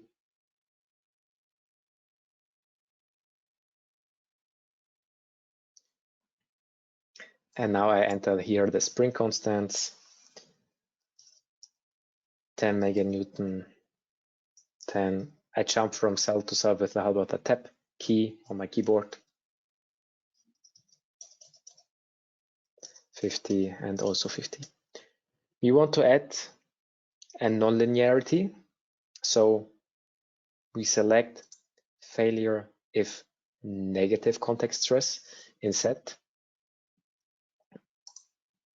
And this option corresponds to failure under tension. So that is, if the slab is lifting, so it's going upwards, no more support is provided. And click on OK. Again on OK, and we see here this surface support. Okay, good. Ismail, any questions? Nope. We don't have any new questions so far. Okay. I mean, there was a question before about the rebar area, but we're waiting until we finish the calculation because it would probably be answered within this example. Yeah, so, absolutely. I think it's a good decision. Yeah. Good. Next step is to create the load cases and combinations. So let's go here to new load case. And now we create how much load cases? 6 different load cases. Yeah, 6 different load cases. So first of all, self-weight, I can select here by clicking this arrow, self-weight. The action category is permanent. I leave it like that. And then I create a new one. And this new one is imposed load. Category D. So shopping areas. Now I create an additional load case description, in this case, wind in plus X. Action category is wind. Now I can copy it and only change here from X to Y. And the same thing I do for the imperfections. Again here, imperfection plus X, copy it plus Y. Okay, this is everything. And now, interesting point, and I did it on purpose because now you can create here your own load combinations by defining your own load combinations, but you have also the possibility to create it automatically according to the Eurocode. So doing this afterwards, no problem. Click on OK. Go here to concrete example, go to general data, and then activate here create combinations automatically and choose here load combinations. Click on OK. And now jump back to the load combinations. Go here to load cases and combinations.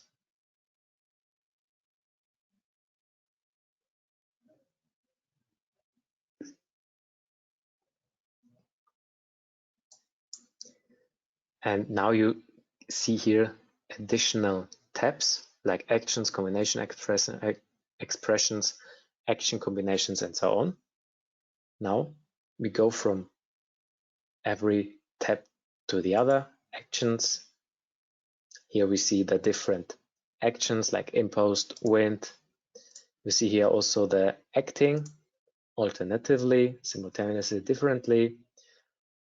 Alternatively means that both load combinations are excluding each other. So load combination 3 with load combination 4 can't be combined together. Yeah. This means alternatively, simultaneously, that they can be combined together. Combination expressions. Now you can see different combination expressions like the ultimate limit state and also the serviceability. For our easy example, we don't need these serviceability states, so I will delete them. Only ultimate limit state is interesting for me. And there I can say, okay, imperfection load cases, because I have also some imperfections, I can set them in a different way. I can say, okay, subject to specific load cases, and say, please only with load cases, imperfection towards +x, with the wind in +x, because then it is more critical. So I say, okay, only with load cases, with +x, I click on OK, and here the same with +y,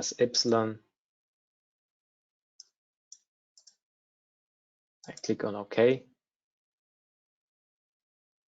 Here you can see maybe the design situation. I think this is known from the standard. Here you have the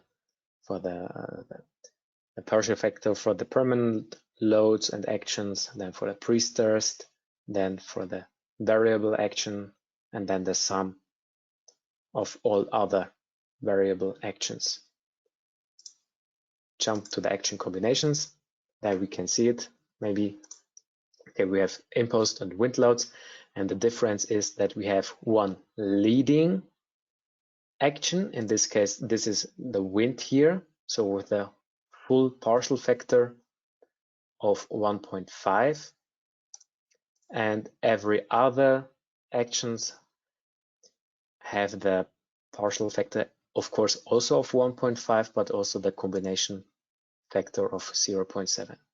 In this case, for the imposed loads. Okay, to the load combinations. What are load combinations? The load combinations are treated as one load case, which is calculated according to the second order analysis you will find here under the calculation parameters. And this load combination is a combination of all load cases under the consideration of the partial and combination factors to one bigger load case. So for example, we have here combination 6. Yeah, there we have load case 1, load case 2, load case 4, and so on. And the leading one is here in this case the wind. Yeah, and therefore we have here for the imposed load the partial factor of 1.5 times 0.7 equals 1.05. Okay.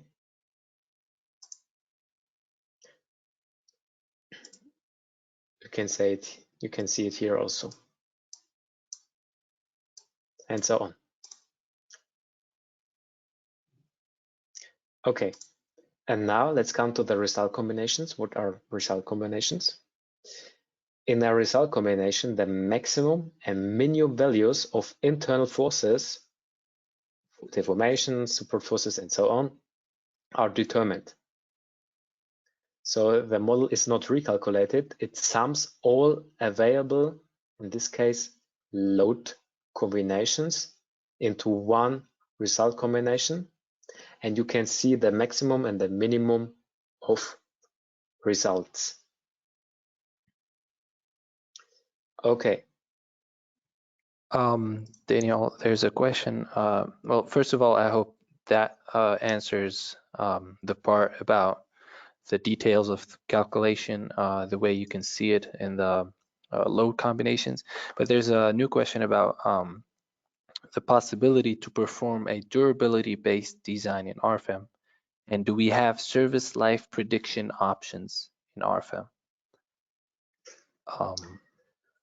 Okay, I think this is more when I'm talking about durability, then I refer more to, I think, concrete structures. So yeah, this is possible, but isn't the content of this training. But you can design the durability in the serviceability limit state, for example, here in the concrete add-on modules. Let me check, maybe 1 minute. Give me 1 minute maybe, and I will check it.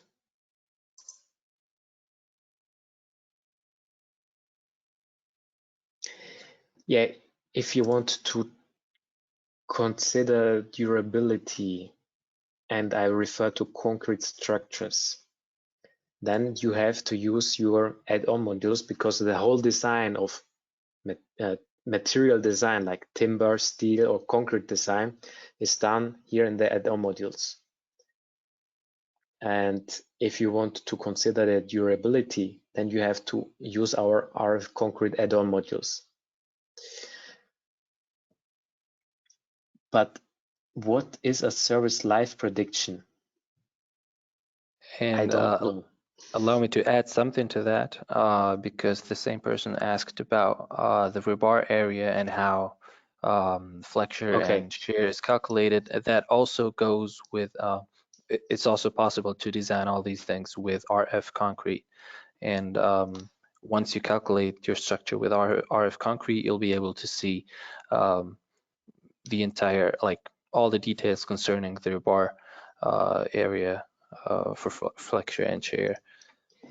But yeah, this is yeah, possible. service life prediction, I don't think, is there any software that really give you an exact prediction of service life? Like, I So don't, any prediction how long the structure will hold? I don't think that's I don't know any kind of software what can consider these prediction or can predict, okay, how long can this building exist?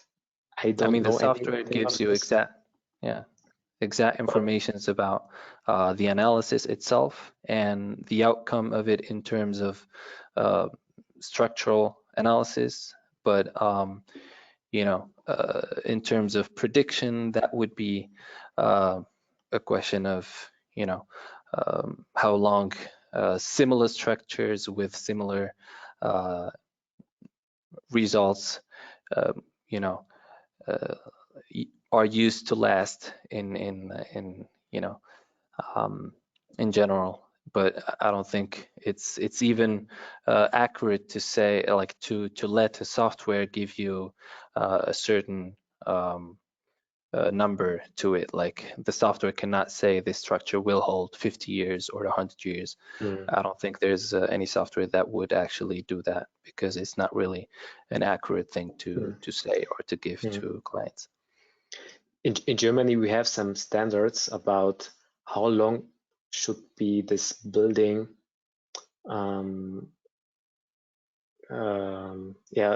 should be resistant to all the traffic loads or imposed loads and so on. Then we have some values, like, I don't know, for bridges it should be longer than, I'm not sure, more than 100 years, something like that. Yeah.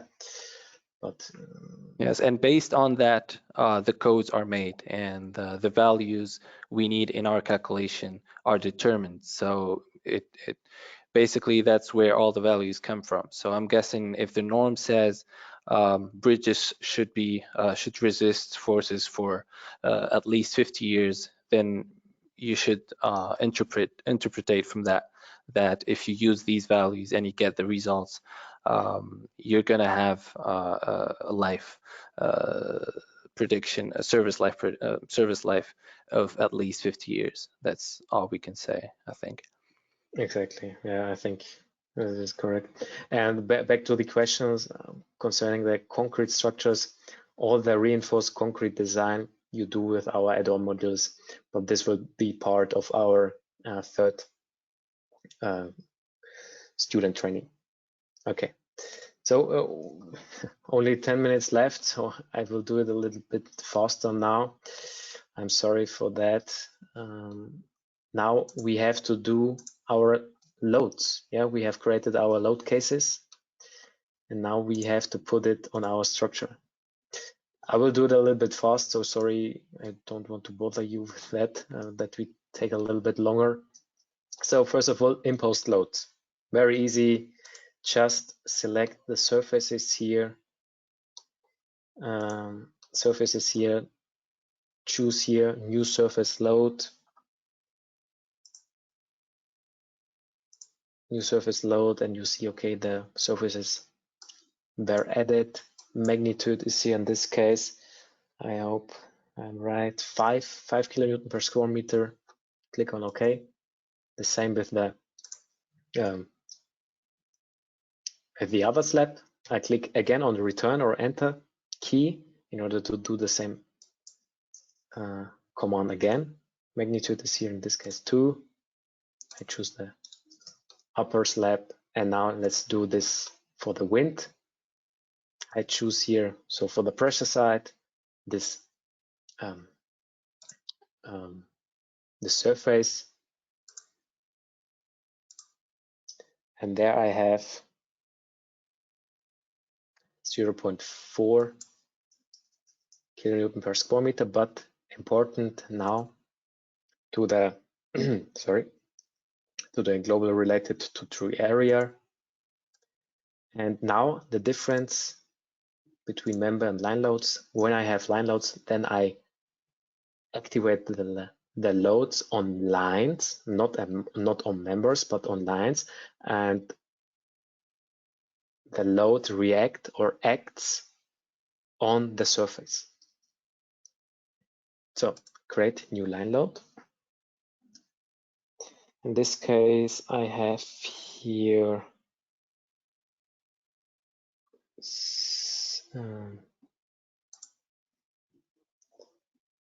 0.65. And for the suction side, I do the same. So I create here new surface load. But in this case, for the projected area, because we have here this semicircular surface. Suction side a little bit lower, 0.25.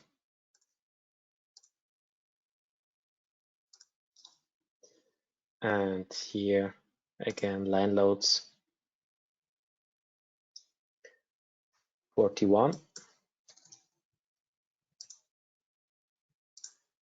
Good.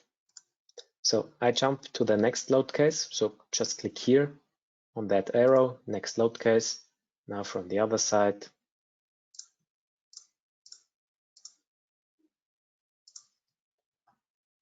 choose the surface load.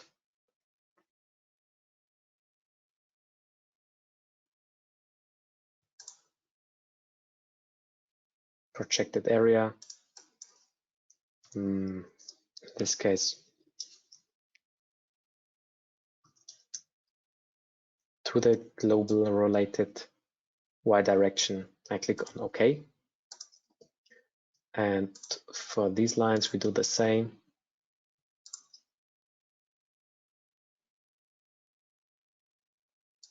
Zero point 0.65. Okay, and now I will show you another move with the help of the tables. You can also create line loads. Very easy. Jump here to loads. Choose here the right load case. And now click here on line loads. Choose the right lines. This one and this one. Click on OK. Force uniform load direction is YL, and the load parameter is in this case 0.41. And you have it here. Very good. Now, last but not least, the imperfections. Also very easily done, because now we can also play with the view navigator a little bit. Personally, one of my favorite things in RFEM is the view navigator. I will show me only the columns. So I go here to the view. I go to members, cross section. I activate them. And now I choose only the cross sections with a cross section of 300 by 300. So Very good. I see here the member direction.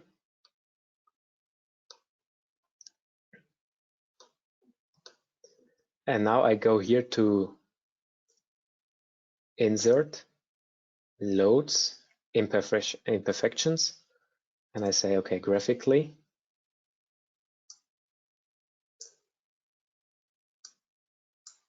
I go here to members. Now, to which axis? In this case, Z-axis. I hope it's correct. And I enter here only the inclination, so no precamber, according to Eurocode 2. Here we see the equivalent loads of this inclination. I click on OK. I select all columns here. And I hope they are considered correctly. So I change maybe a little bit the display model in order to see it a little bit better. So imperfections toward X, and they are assigned correctly. So they are showing in the right direction, to the right direction. And the same we do with the Y direction. So again, maybe right click on one of the member. We can see also the local axis of our member. And then we see, okay, when we align or when we are referring to the Y direction, to the local Y direction, then the imperfections are done in the Y direction. So we create a new load, imperfections, graphically Y direction, and choose all columns. And then jump back, cancel our visibility mode, and change also maybe our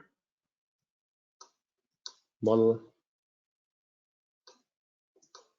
And then we can calculate it.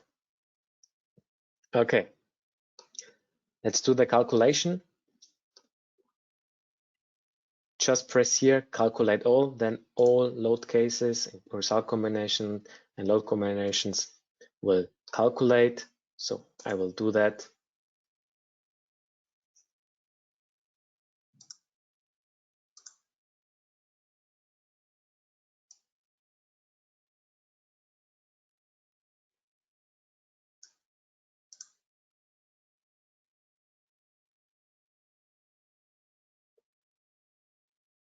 And there you see maybe, okay, the load case 4, so the wind loads, where we have the wind loads, have some problems with the convergence, because we set here, okay, non-linear surface supports, and therefore it is unstable in this load case. But normally this load case isn't alone, and it's always combined with the self-weight, so it doesn't appear in this case. So let's take a look at this load case. Here where you see the loads and maybe the results. And here you see the deformation, the internal forces of the members, and also the surface results like bending moments, normal forces in the walls here, for example, and also the stresses, strains, contact stresses is very important for your bottom foundation here,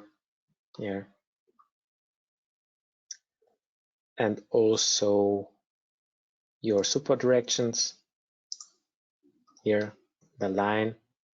If you want to maybe an integrated or a distributed line reaction, go here to display,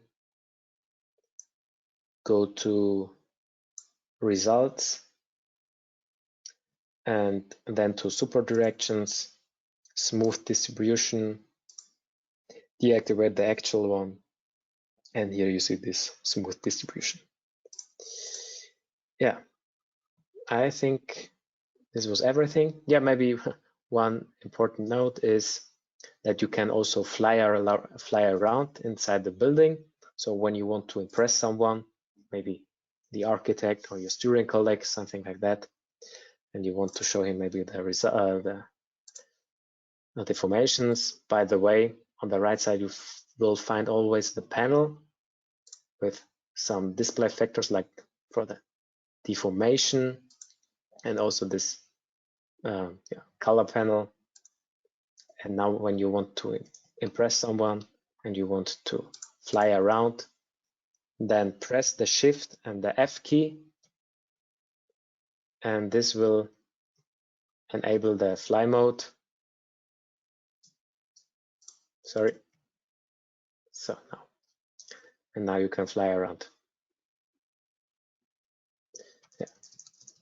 When I press the plus button, the camera flies a little bit faster, minus button slower. With the arrows on the keyboard, I control this thing here, and yeah, so much to that. Very nice. Good. Yeah, I think this was everything. I'm sorry for the late time, because the questions take sometimes longer, sometimes shorter. But yeah, in general, I think you learned a lot, and you can always watch the recording. We will post it on YouTube where you can see it. And yeah, I think this was quite okay for the beginning, especially for you as students, where you can learn the basic things of RFEM. Good. Ismail, before we do our poll, are there any questions? There was a last question, but I'm guessing it's well, it's about strengthening and retrofitting. Is it possible to hold on just a second. Yeah, to simulate them in RFEM, simulate FRP strengthening or column jacketing? I'm guessing it is possible, but it's not part of this online training, right, Daniel? We can. Not at the moment. I have to look it up what column jacketing is. Or do you know maybe the German word for that? Yeah, I'll look it up. I'm sorry that I didn't hear it about it. Column jacketing. That must be Säulenummantelung.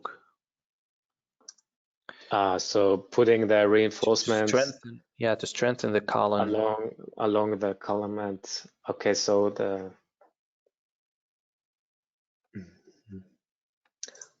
so additional.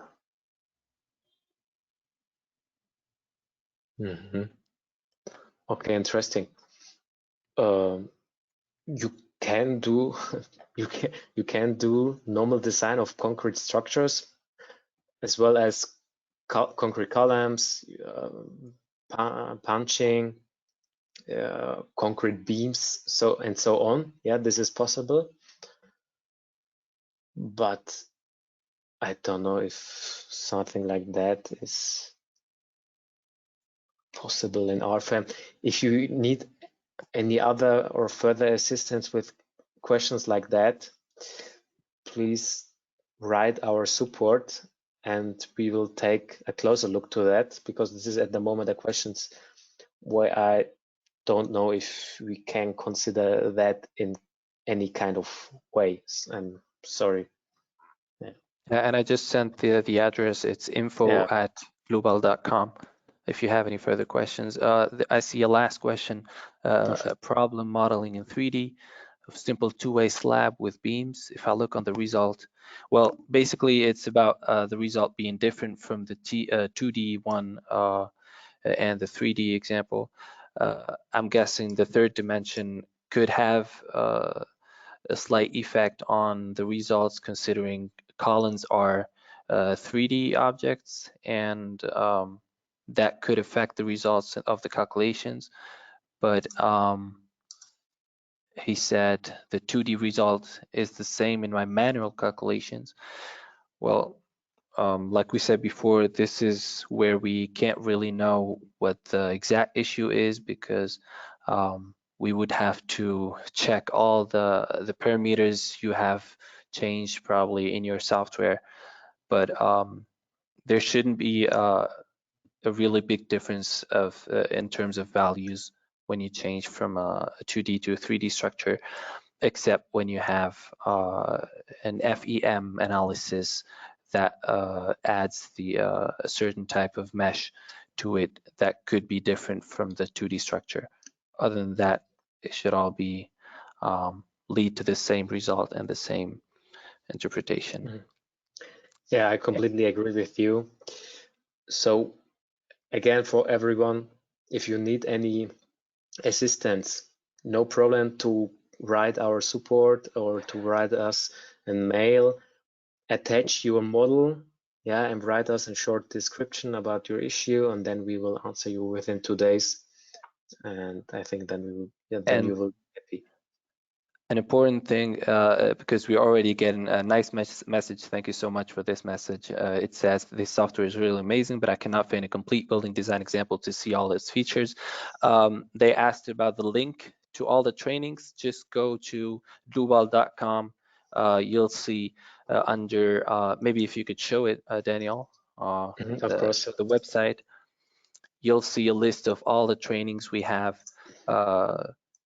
in order, in chronological order. You can also search for your online training you want, whether for students or for, you have webinars and online trainings. We have individual trainings for our clients. All sorts of trainings are available for students. They're mostly free, well, entirely free for when it's an online training for students. We have the third part in June 15th. Hopefully you guys are gonna attend that one as well. And we have trainings in all different languages.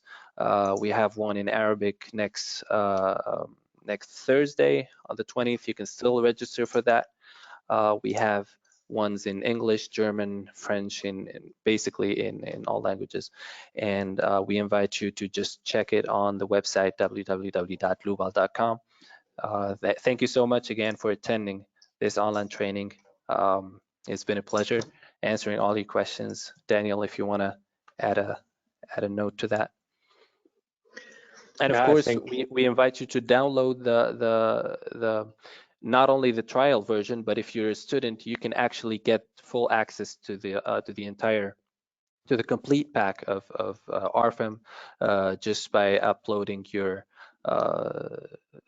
by verifying your that you are a student, and you'll get a license for 6 months until you can validate your license the next semester. It's always semester wise the way we do it, but it's always going to be free for students. And yeah, I think that would be also check our videos on our YouTube channel. We always post interesting models on LinkedIn, on Facebook, mostly on LinkedIn. We have a lot of free models to download, so you can try certain things on using RFEM. We upload e-learning videos explaining certain things in structural analysis. I've recently uploaded a video about nodal supports, for example. My colleagues upload a lot of videos. Basically, we're on an everyday pace, right, Daniel? Like there's a lot of videos being uploaded every week about very different subjects concerning structural analysis. It's not just about the software being used by clients. It's also about caring about the clients, what they need to understand so they can use the software in the right way. And for that reason, we decided to provide you with all these videos and all these free trainings so you can become closer and closer to the world of structural analysis. Yeah, Ismail, I think you put everything perfect in a nutshell. Maybe to conclude it, I can recommend you, especially for you as beginners, also for more advanced RFEM users, visit our website here, Structure Analysis Models to Download, where you can find more than 1,000 downloadable structures, and these structures you can download for free and you can open these structures, structure analysis models in RFEM, and can play a little bit around, see how other engineers or other users model them, and this will help you, especially for the beginning, a lot. And I will put now the link to the chat where you find, okay, I filtered it by scaffoldings, but you can find it also here. Good. Now I have I have 2 questions at last, so I think this would be also good for you as a summary of this training, and then we will end this session. So I think please answer me these questions, and then we can end this training. And yeah.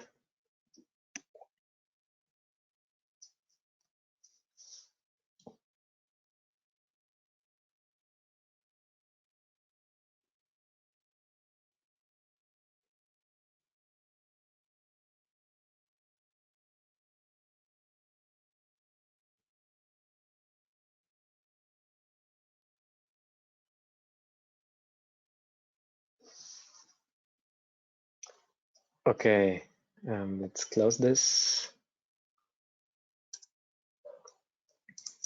Okay, so remember, when you have learned something in this training, then remember please that when dealing with concrete structures and you want to design or to model downstand beams or T-beams, so really these kind of things.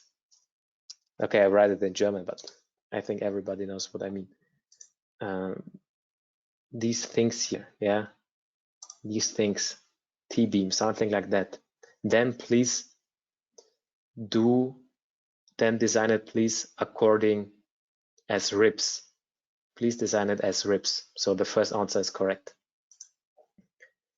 Okay, and the last questions, and then I will let you. Then I will let you to the week, to the rest of the week. In the meantime, I just put links to the list of online trainings, and the second link is to the page where Daniel showed you the models you can download for free. And yeah, if you can check those after the online training. And also just take a look around on the website. There's a lot of different things we provide for students, for basically everyone who just wants to know more about structural models with RFEM and structural analysis in general. Very good, Ismail. Have you provided this link for everyone or just for this one who asked this question? I put them as answers to questions, but I sent them to everyone, so I'm hoping everyone just got them. Perfect. Okay, now I will close this poll, show you the results. So, okay, load combinations combines all load cases under the consideration